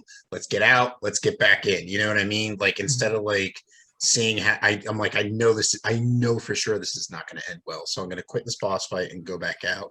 But I did have to mess around with it when I entered Verboten. That area, I had to change up my relics a little bit, and then just got rid of some stuff because I feel like Jason says like the leveling is not too important, which I agree with to a certain point, but I also feel like the relics where it's like deals more damage to air attacks with air attacks, deals more damage to ground attacks and water attacks. I'm like, get rid of those. You don't even need those later on in the game. I basically ran with like as many heals as I possibly could, and then whatever left over I had like dealing more damage, and then also the stun. So there's a relic that you can use that would actually allow that the enemies became stunned more easily. Holy shit, you would fucking own the bosses. every boss fight. You would destroy them. So that it makes the final boss very easy to stagger. Yes. Very much Especially with like somebody like Gerard. And which is what I used. Which is what I used. And most Keep on that night. collectibles you just stumbled upon, but then Yeah. again with the Metroidvania, as you unlocked abilities, there were You could do it the outreach right modes. way that Jason and Moose did, or you could do it the fun way that Michaela and I did. And well, yes, I had the most trouble with the one that you have to drop and hug the wall and kind of right before the hinterlands. and it's like a hidden wall. Yeah. And you had to like nail that, and like I like what it was, I found it accidentally, like, and the wall like kind of went away, but I fell, and I'm like, oh, are you fucking kidding me? And then it So took you had to me go like, all the way back fuck. up and come back down. Yeah. I hit I abused that return to respite, like I just like no, because then I was like, wait, where is it? It's like, no, look for the second jagged outcrop and then dash in. It's like, fuck. Yeah, for me, Yeah. it was the one where you had to drop and then use Julius's spear to go in. Yeah, some of That those one there was was tough. It there like, was yeah, fuck. there was definitely one where you had to like really back up and Mhm. like you had to hit it before the water. Like you had to like be Yeah, like you had Yeah. to, it was right there was a rat's nest that you had to kill, and then you would basically start from there, go out over off a ledge, and you would be dropping, and you would have to hit the attack just before you hit the water. So Lily ends up in the water, but the knight shoots forward. Yeah, you're in the water, but the knight's on top, like above you, like flying forward. it was Yeah. I mean, I think they did an excellent Yeah. they varied them up a lot. There was Mhm. enough variety with them that Stuff is hidden cleverly too. Not all the time, but some stuff is Yeah. real sneaky, Stuff like is with the hidden, fake walls and shit. but it was Fake nice. doors. Bitches. But it was nice that you can look at the map and say, even if you didn't look up a guide or anything, you'd know, okay, there's something in this room. Yeah. And like Yeah. it was clear, like if you moved rooms, the map would change. So you're like, no, it's in this particular room. Yeah. Like, Yeah. I mean, a lot That- of One times thing it's that was just- very forgiving. So we mentioned you can return into respite at any time, even in combat. You don't lose anything when you die. Some other things that are great. The map will show you where the exits are. Anytime you Yes. enter a new room, there's red Mhm. dots to show you untried paths to other rooms. So you know that, okay, there's like 3 exits here. Let's try this one, this one, this one, this one. And then something that Jason was just talking about, the map, if an area goes from blue to yellow, that means you found all the collectibles in that area. But if it's blue, then that means was you're white. still missing some shit in that particular spot. It won't tell you where or what it is, but it will give you Right. an indicator. Which is nice. So very accessible in that regard. That That's- the game design. That's the one thing I hope like future Metroidvanias take away is just give me an indication if I have everything in the room.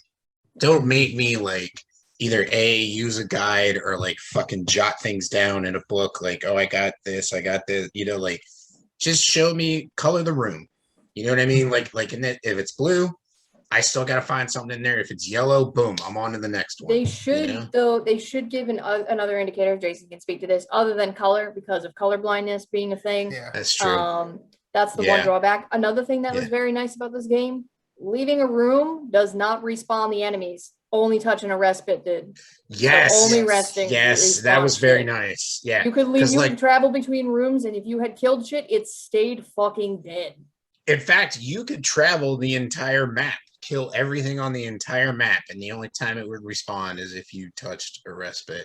So that was nice because, like, any room I was going into to try and get stuff, like if I knew it was going to be crazy, I'm clearing everything. I'd go and clear everything, heal up, and then just try and do whatever I had to do. when, Yeah. when I beat the game, I was 93. So I had to grind, and I didn't realize the grinding spot at the end. So I literally went from the end of the game to the beginning, but you don't gain XP at the beginning. You gain like it's such a minuscule amount because Yeah, I think okay. it scales. But like I was literally charging through like 6 enemies in a row, and like they would just drop, and it's like you could tell the level scale, and it's like, what the hell is this? But then you realize like, well, they're not giving me any XP really. Yeah. So it was, but yeah, going back all the way to the beginning, I'm like, oh, all right. I must have sucked at the game because I had to do no grinding at all. Like when I got to the final boss, I already had the level 100 trophy. Like it was like a I trophy or mean, we two were all in ago. the 90s, so we were all Yeah. pretty close. I think it depends on like, not good, like how strong you are or not you are at the game. It depends on probably how thoroughly you explore and how many times you re-killed enemies if you explored Yeah, versus just that's running true. past them.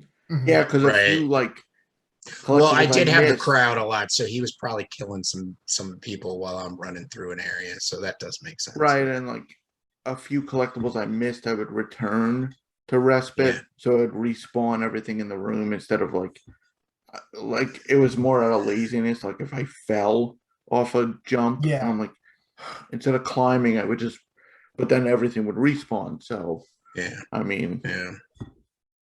no, this is I mean, I love it. I think it's an excellent game. I Yes. totally agree with that. I also think it's a very attainable plat. obviously, because I got it.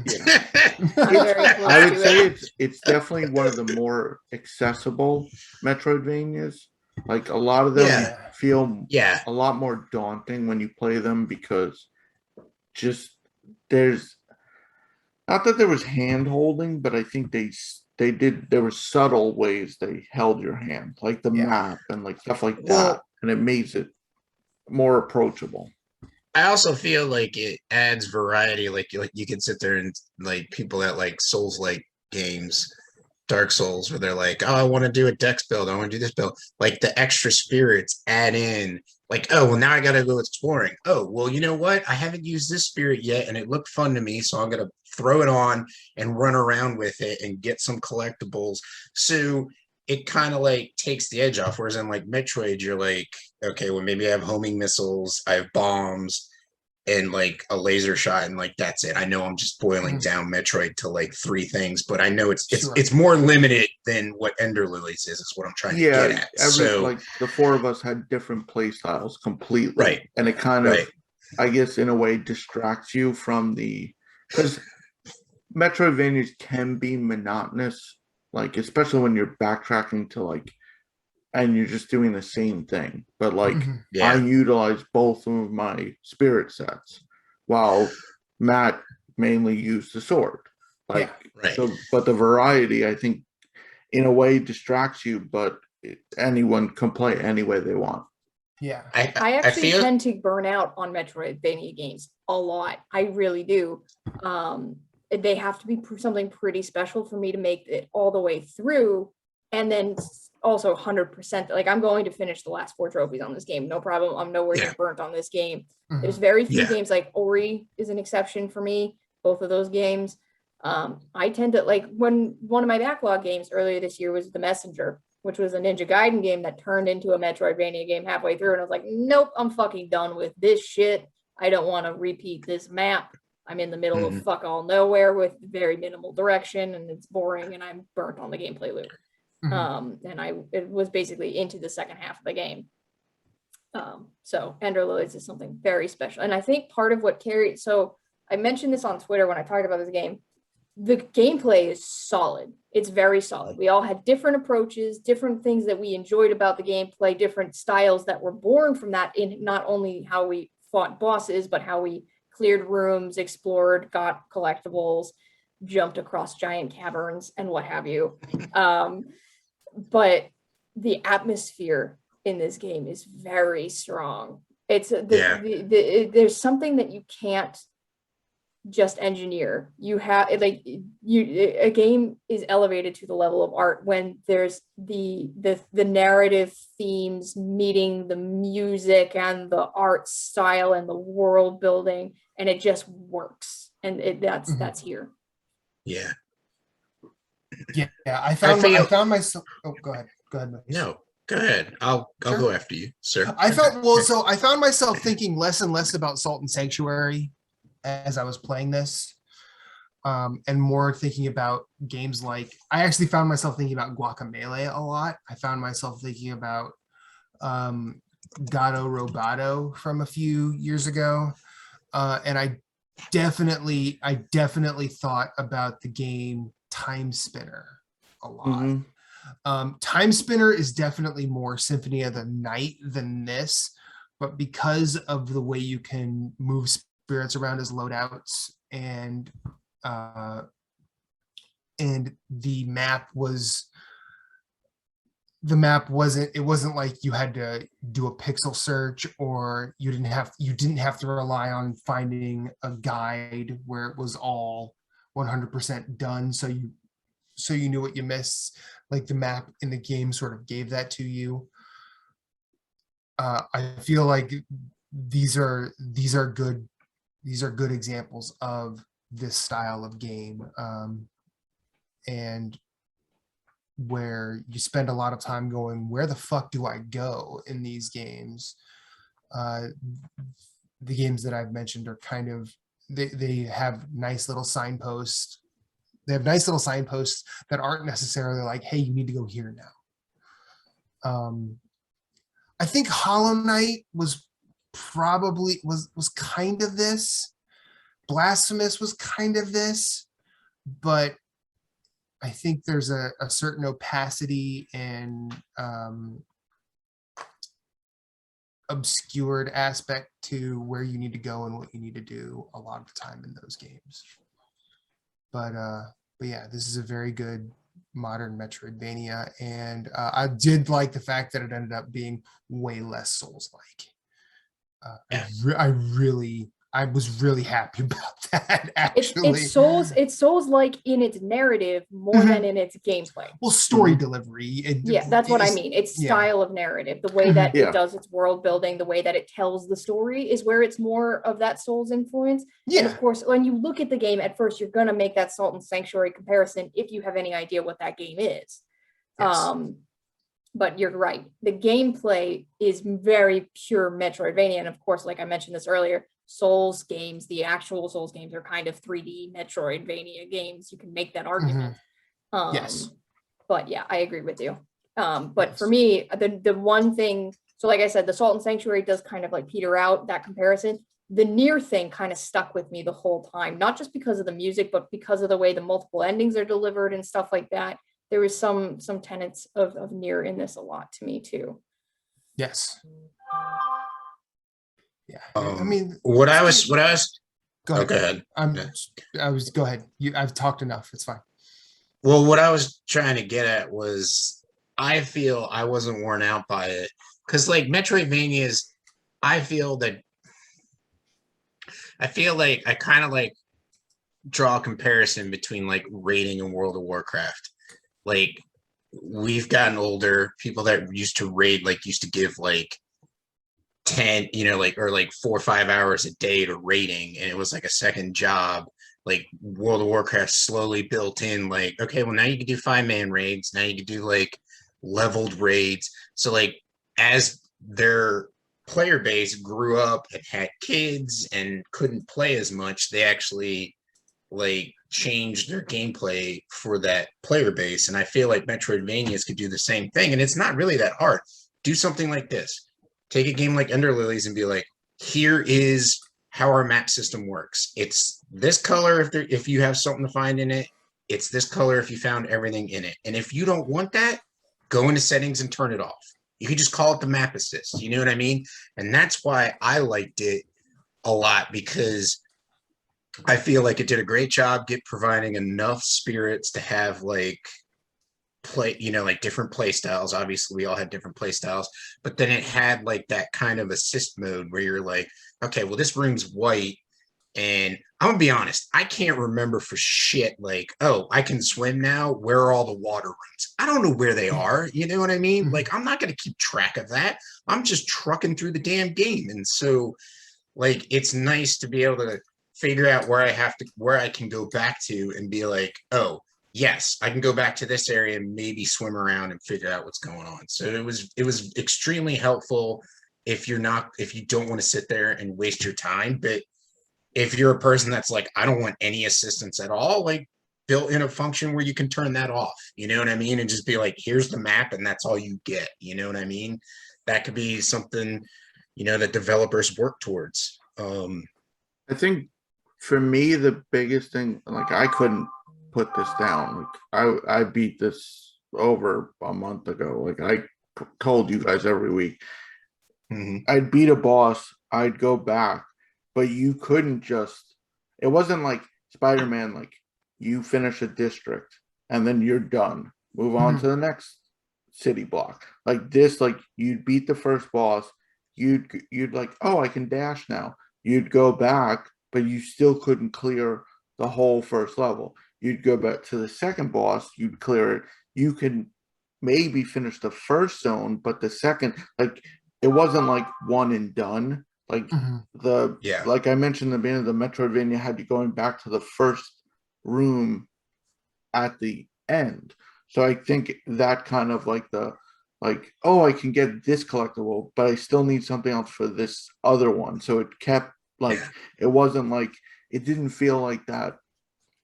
And I'm not knocking it because I like it, but that whole like Far Cry, Assassin's Creed, like, oh, I can clear this whole thing and I'm done with this. I like that you had to keep revisiting past areas. It wasn't like, obviously when you get to the end of the game, then you're like, okay, check them off the list. But like as you were going, it wasn't like, because I feel that burns you out. Like, okay, area 1's done, area 2's done. Like now I'm getting tired of this. Like you had to keep returning.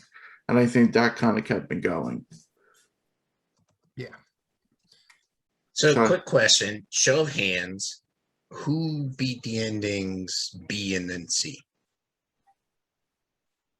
I'm the only one that went Who backwards. doesn't know their alphabet?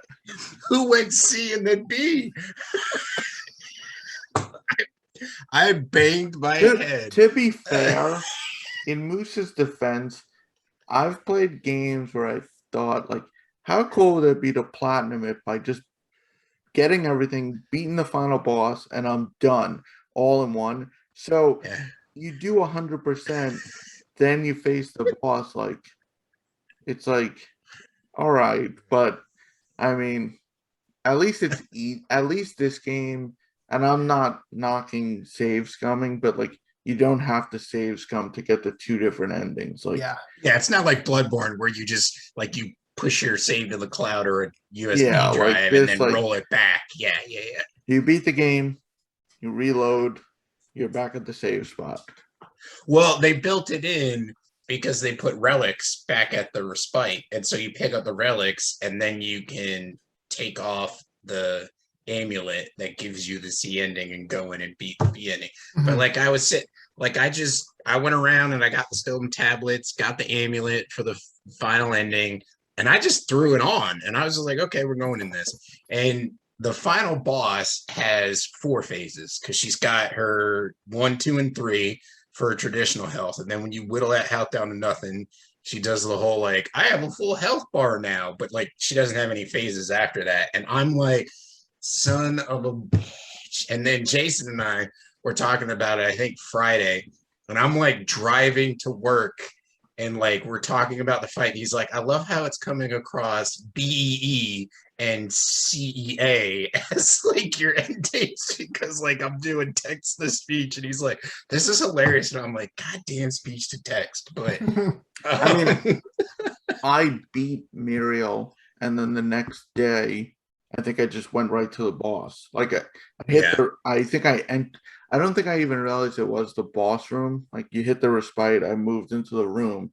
and I'm like, oh, so I got ending B, and then it was like, Yeah. oh, now I have to get the rest of the shit. But well, so like I finally got C, beat the ending, and I was sitting there and I went out and I got the relic, and I'm like, oh, I should get the platinum. And then I'm like, oh wait, no, I gotta beat ending B. I'm like, we're going right back in. It was like midnight on Thursday, and I rolled back in there, and I felt like the B ending was the queen of Yarnum for Bloodborne. She was a lot easier than the stuff I fought to get to her.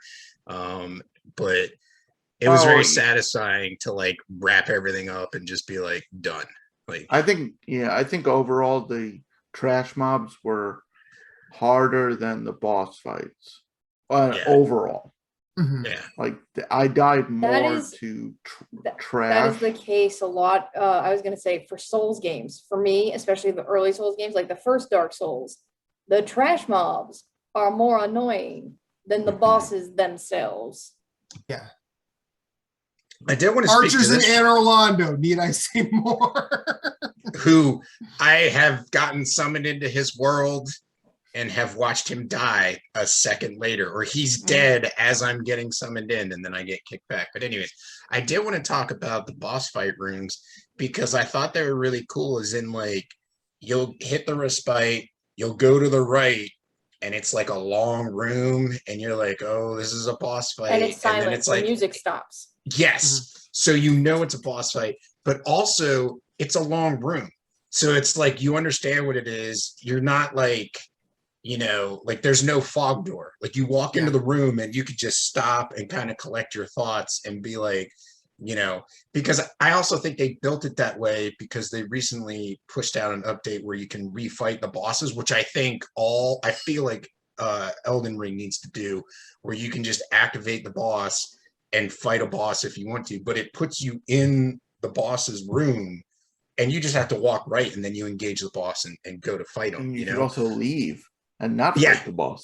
Yes, or you could just be like, I don't want to do this. It ain't Mega Man. Open the door and it's locked. Like, Yeah, Right. right. no, I'm not gonna fight. Right. the No, boss. yeah, you could just leave. You could just be like, I'm going to the respite. No, I don't want to fight this boss anymore. What I really think would be cool, like for their next game to add on to that feature, is to be able to like go back to a build that you had when you fought that boss. Because like I'd like to go back and fight Gerard with the build that I had, not the one I have now. You know what I'm saying? Like I Yeah. just like to go back and like Yeah, because practice now them and Gerard get will time eat either. shit. Yeah, I was gonna Yeah, say, like- I'm guessing the bosses don't scale up. No, they don't. Like they don't scale at all. Like you pretty much own them. And so like because and then there's another mode. It's the what mode is it, Jason? It's the one where you can like you can decrease the amount of heals you have, you can increase the damage.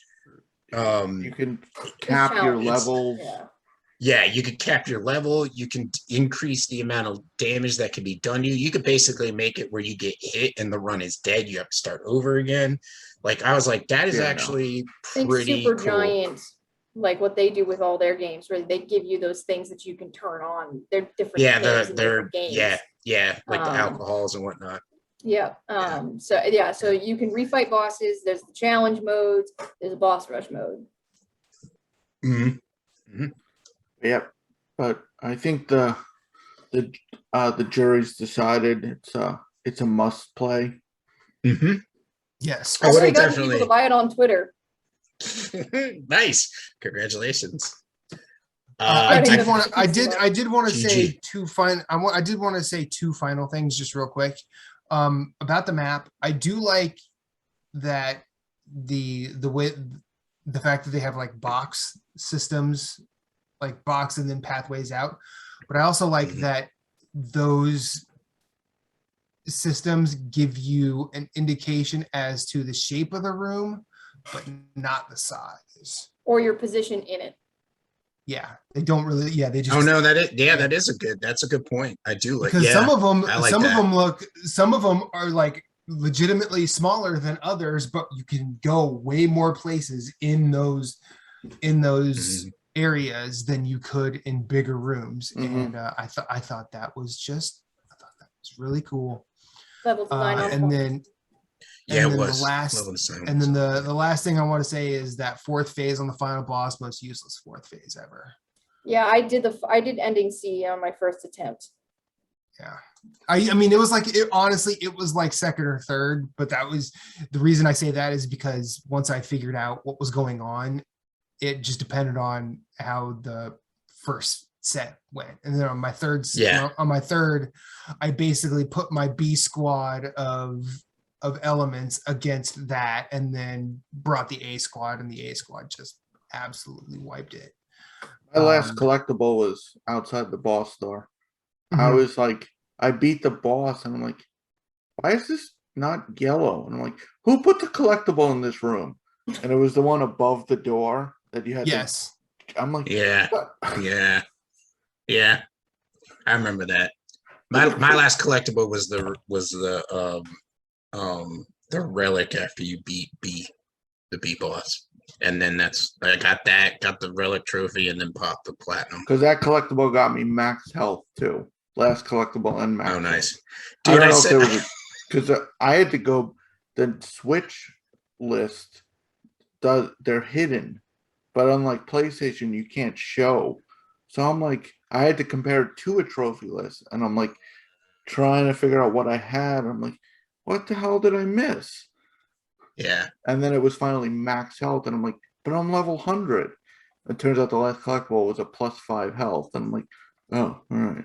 Also, thinking Well, about it, you technically makes don't need to sense. hunt like full on. If we're talking completionist, you do not technically, I think, need to 100% the game to get the platinum, because you don't need all of the furious or stagnant blight, because you only need to upgrade 5 spirits to max. You are correct. Yes. You don't need all of The map will not collectibles. Yes, you're necessarily right. be fully yellowed.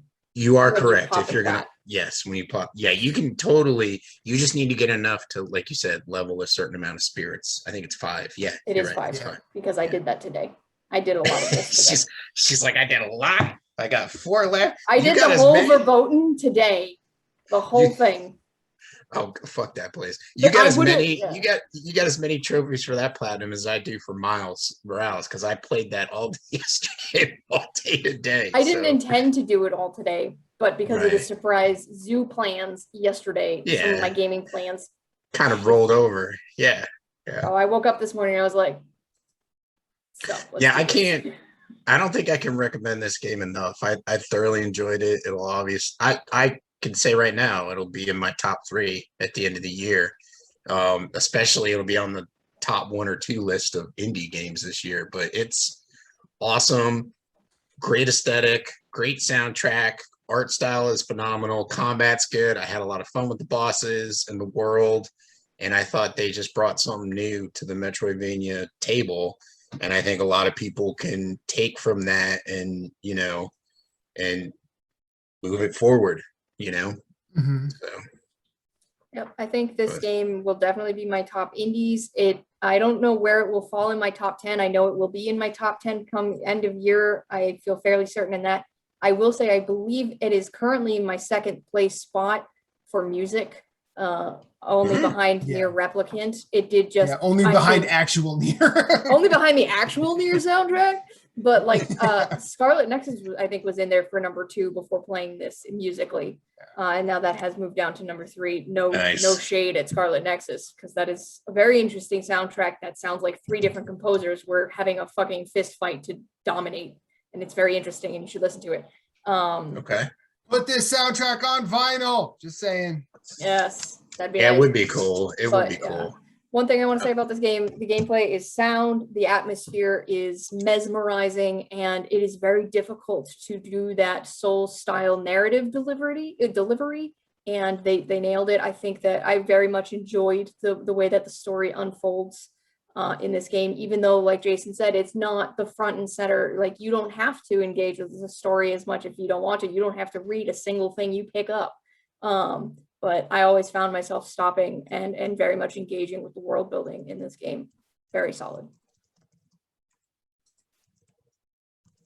Yeah. You It covered gets all the my Story Route bases. Zero You- endorsement. Yes.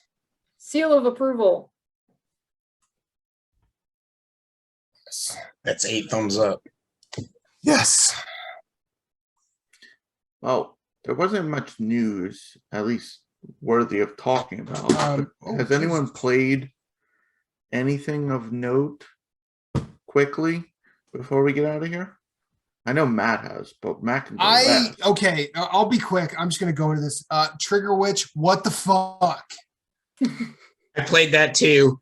It's fun, and I haven't reached Trigger the Witch, what the no, fuck Trigger point. Witch No. is fun. Wait, Trigger Witch is very fun. Moose, your Um, homework is to get to the what the fuck part and report Yeah. back next week. I know what the Yes. fuck part is. even though I Okay, haven't okay. played this game. So, Yeah. so stupid question. It's not really a long game. No, it's not. Okay, cool. Then No, I'll it's- get back to that. I'll get back to that this week. Anyways, Honestly, like I'm halfway to pitching to Jason. We need to have a conversation about this, like a half hour outside, and put it in the feed, because I just sent a message. He's like, and he sent a message in chat. Yes. Jason's like, shh, Moose hasn't gotten there yet. Shh. I The what left, the the left hell? turn, the left turn is so extreme. It's a right turn into a U-turn at this point. Yeah, It's- like It was one of those moments where you had to tell somebody. So I was literally walking out of PFIT, and Jason, I get this text from Jason. He's like, I need to tell you about the ending of Trigger Witch. Do you mind? I was like, go right the fuck ahead. And then he told me, I was like, It took me like 12 lines of text. Like I had to piecemeal it because I wasn't sure I processed everything. it was Yeah, more it's- fucked up than Scarlet Nexus. That was my reaction. like I'm sitting here thinking, I'm like, okay, Evangelion makes a lot of sense to me in a lot of ways. This is fucking nuts. And I told Reba, I'm like, remember that game I was playing? You saw me playing the cute game with the witches with the guns. She's like, yeah, a lot of that doesn't make sense, but I'm with you. And I told her, I'm like, so the end is this, and she's like, what? Well, all right. I'm like, they sort of I mean, look, when the end is that, It is there's nigh. it's not even that. Oh man. But also I'm playing Hades again, and that game's fucking dope. that game is real good. Yeah. Other than that, yeah, that's it for me. Moose, you play anything? I've been playing some Trigger Witch, which is cool. I highly recommend checking it out. Yes. But I am also been playing I'm trying, like I was like, ooh, I platinumed Ender Lilies, and that was platinum number 45. So what's going to be 50? So I think I'm going to make Dark Souls Remaster number 50, and then possibly make Demon Souls 60. So I was like, I need some games between here and there, and I'm like, I was going to try and finish Miles Morales this year. So I've jumped into that. I just beat the story like right before the podcast. I liked it. I have a lot of praise for the game. I have a lot of problems with the game. I'm already in New Game Plus. I only have 3 trophies and the platinum, and then that'll be it. But I thought it's a really good game. Like it's just like it's everything I loved from the 2018 game, and I'm extremely excited to see what happens with the next Spider-Man game, and can't wait to play that, which probably won't be until 2023, because 2022 is definitely going to be Horizon and God of War year. So it would be stupid. Well, I mean, maybe they would put 3 blockbusters in the same year. You never know. They did They've 2 done it blockbusters. before. Yeah. So God of War was April, and then September was whatchamacallit, Spider-Man 2018. And that was only 2, and I'm sure they had another game come out. So I'm sure they could do 3 in the same year. But Well, I feel like I haven't- 2017 was a year of Sony blockbusters too. perhaps. I don't Because I had remember. something come up this year. Or I was on Facebook this morning, and it came up that I was waiting for Spider-Man, to be able to play. I'm like 15 minutes to Spider-Man, and I'm like, funny that this pops up on Facebook, but I'm playing through Miles Morales, which is also awesome. But It's like it knows. Yeah. Michaela, have you been playing anything else? Skip. no, I basically- she's just playing Ender. I just played Ender Lilies because I had to play some catch up because the first half of the month I wasn't able to play it, so I played it later than you guys did. That's It's my fine. vacation. I'm It's not totally that. fine. What you Ain't got? no thing. I burned through my backlog challenge. I finished Cat Quest 2. It's a lot of fun. It was one of those. Not shocked. Who here is shocked? Who here is shocked? I'm not shocked. I revisit Returnal I do like a run a night when I play, and I was at a wall, and then I beat the 3rd boss finally, aptly named Nemesis. Do you know what Nemesis means? And then I moved on to the 4th boss. Personified in this case by. I beat the 4th boss, and now I'm moving into the last zone. This beating that boss propelled the game up my top 10 list. Ooh, I was at a nice. wall. I appreciated the game. It was in there. But now that I've moved on further and the story's progressed, it's climbed. And I'm playing Golf Club Wasteland. This is Okay, Jesus Christ, I have to look this up. This fucking guy. Go ahead. Go ahead, Jason. The rich have left Earth because it was destroyed and moved to Mars, and now they can pay for trips to Earth to play golf in the wasteland that is Earth. And it's not really a golf hot shots. It's there, but it's more of this chill, relaxing. The game tells you to put headphones on when you start. It's this kind of zen. I like that. It's like a relaxing game. It's just fun. I think Matt would just if Matt plays this, he's not going to stop talking about it forever. Why did you have to say that? Why the fuck are you doing this to me, Jason? I'm looking at this game. This actually Jesus. looks pretty bad. Oh my god. This, you fucking asshole. I love No. you, but Jesus No, Christ. it's not you fucking asshole. We've discussed it. It's fuck you, Jason. Come on. He Exactly. lives for this shit. I haven't played it yet, so I can't. Oh man, look at that! Oh, I just saw an astronaut basically get a hole in one and then jetpack to the hole. Fuck you, Jason. Jesus. Did you Christ. not see the astronaut God. shoot the ball and it rolls down the giraffe's back? That was fucking amazing. No, I didn't see that part. I saw the hole in one. I was like, you know what? I'm out. Well, damn it. while we're all about fuck you, Jason. Jason and I were in a chat earlier today. We were talking about games, and I've been looking at this game, and he brought it up, and he's like, "Have you seen that Tales of Iron?" And I was like, "Why, yes, Jason, I have seen that Tales of Iron." And then we were just discussing it, and he's like, "Yeah, it looks pretty good. Da, da, da, da. People are talking about it." I think what developer you said the eldest Souls developers were talking about it. I'm like, well, if they're talking about it, I'm like, fuck it. So I just pre-ordered it, and I was like, fuck you, Jason. Does that I come out was like, tomorrow? No, Or it's is that- later this week. Friday? Yeah. Reminder, tomorrow is Fist. Yes, it is. Hold on a second. It might And be actually the next early week. review scores are dope. Not that I give a shit about review Although- scores most of the time. But Although PlayStation Right. tweeted out, here's some tips for Fist to get you started, which is out today. And I'm like, what? But then I clicked the link and it was like, it says September 7th. I'm like, oh, you motherfuckers. yeah, You- it's out tomorrow. Sons of bitches. But yeah, I figured I'd end that with a fuck you, Jason. Sorry, man. Yeah, fuck It- you. I it just co- bought it. It's $10. I just fucking bought it. You asshole. Where is it? Where is it Fuck available? you, Jason. Switch. It's on Oh. PS4. Oh, it is Oh. on? Nice. So you bought it on PlayStation? Yes, I bought it on PlayStation. Get it too. Woo! Oh, and one other game. I'm Tales of playing- Iron is next week. But One anyways. other game I started playing, and don't worry, it's not a fuck you, Jason.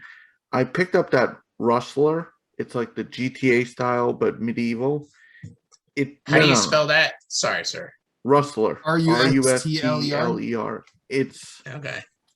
all right. All right. All right. The early verdict is no. Okay. It's the Oh, concept. it's like early GTA, right? It's like medieval GTA 2. okay. It's Okay.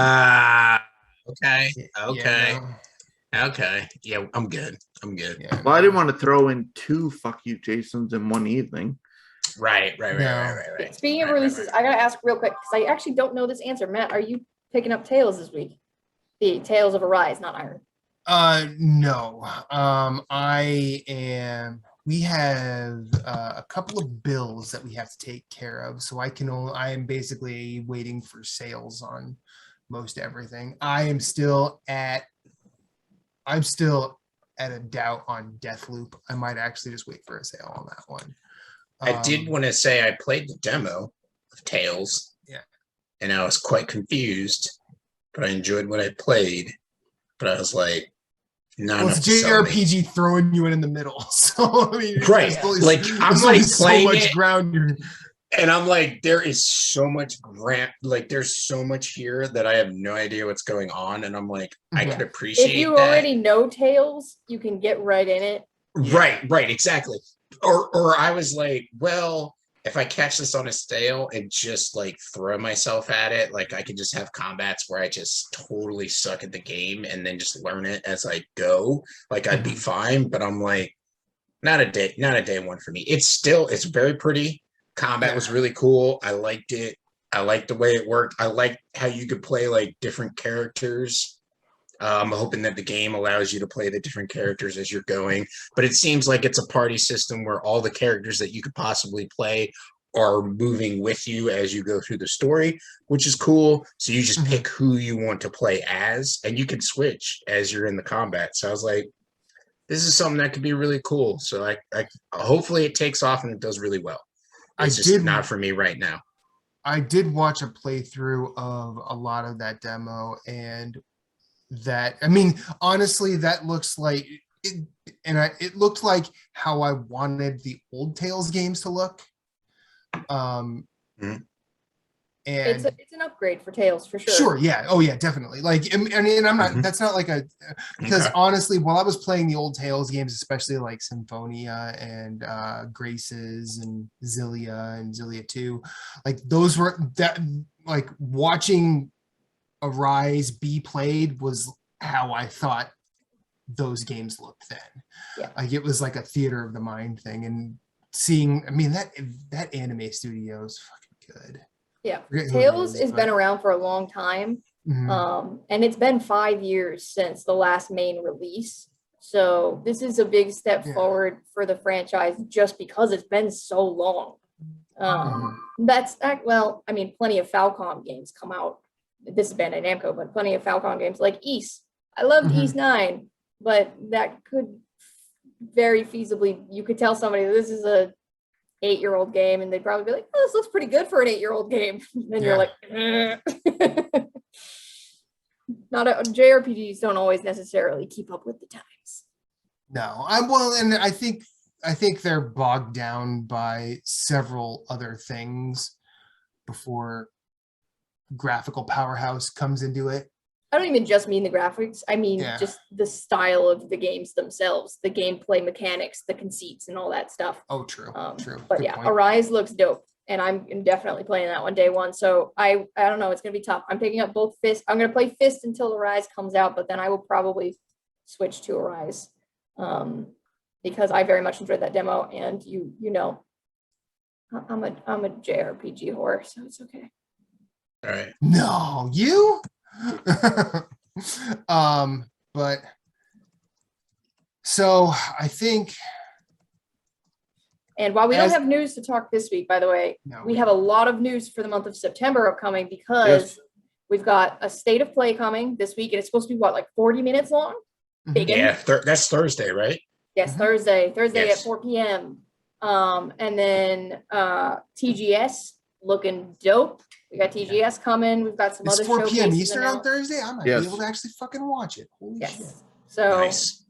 lots of exciting stuff. September is always a big, like, it's a big news time again, you know, Mhm. usually. So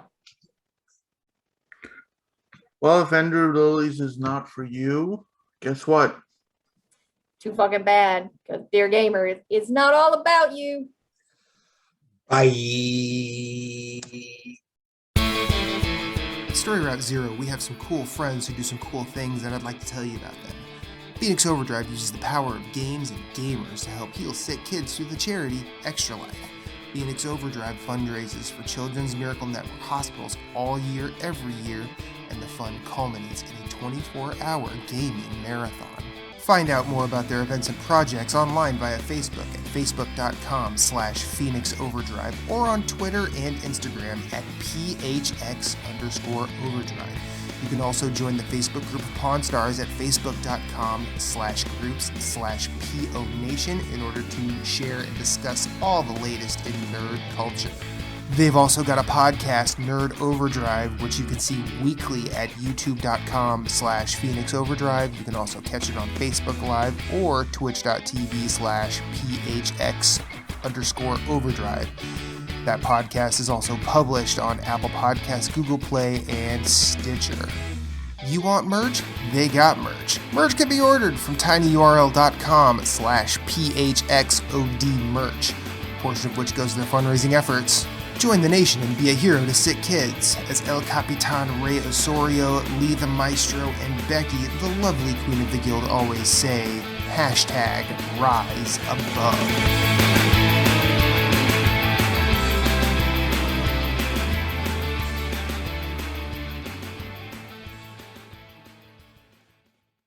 Thank you for listening to Story Route Zero. We hope you have enjoyed your time here as much as we've enjoyed having you. Once again, questions, concerns, complaints, pictures of pets, or favorite recipes can be sent to storyroute0@gmail.com.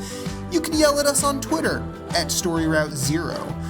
Rate us and review us on iTunes, YouTube, or wherever you may have found us, as it helps with discoverability. If you'd like to hit us up individually, you can find Moose Cool at Sven, that's SVHENN on Twitter, PSN, Instagram, and of course Twitch, streaming games. You can find Jason Marshall writing at obelisk.co. You can also find him on Twitter at GimpyJ with 2 Y's at the end, as well as PSN, Instagram, and Twitch. He also has his own website, whereisthepausebutton.com. You can find Michaela Crescione doing all sorts of writing at obelisk.co, as well as on Twitter at RedXMod. My name is Matthew Keel. You can find me everywhere I'd like to be at infinite_rewind. That's Twitter, that's Instagram, that's Twitch, that's PSN, and I also have my own website, infiniterewind.com. Be sure to check us out at all the places. You are always welcome, and you will always have a seat waiting for you on this ride. Thank you for listening, but for now, it's back to the real world for us. So we will see you on the next one.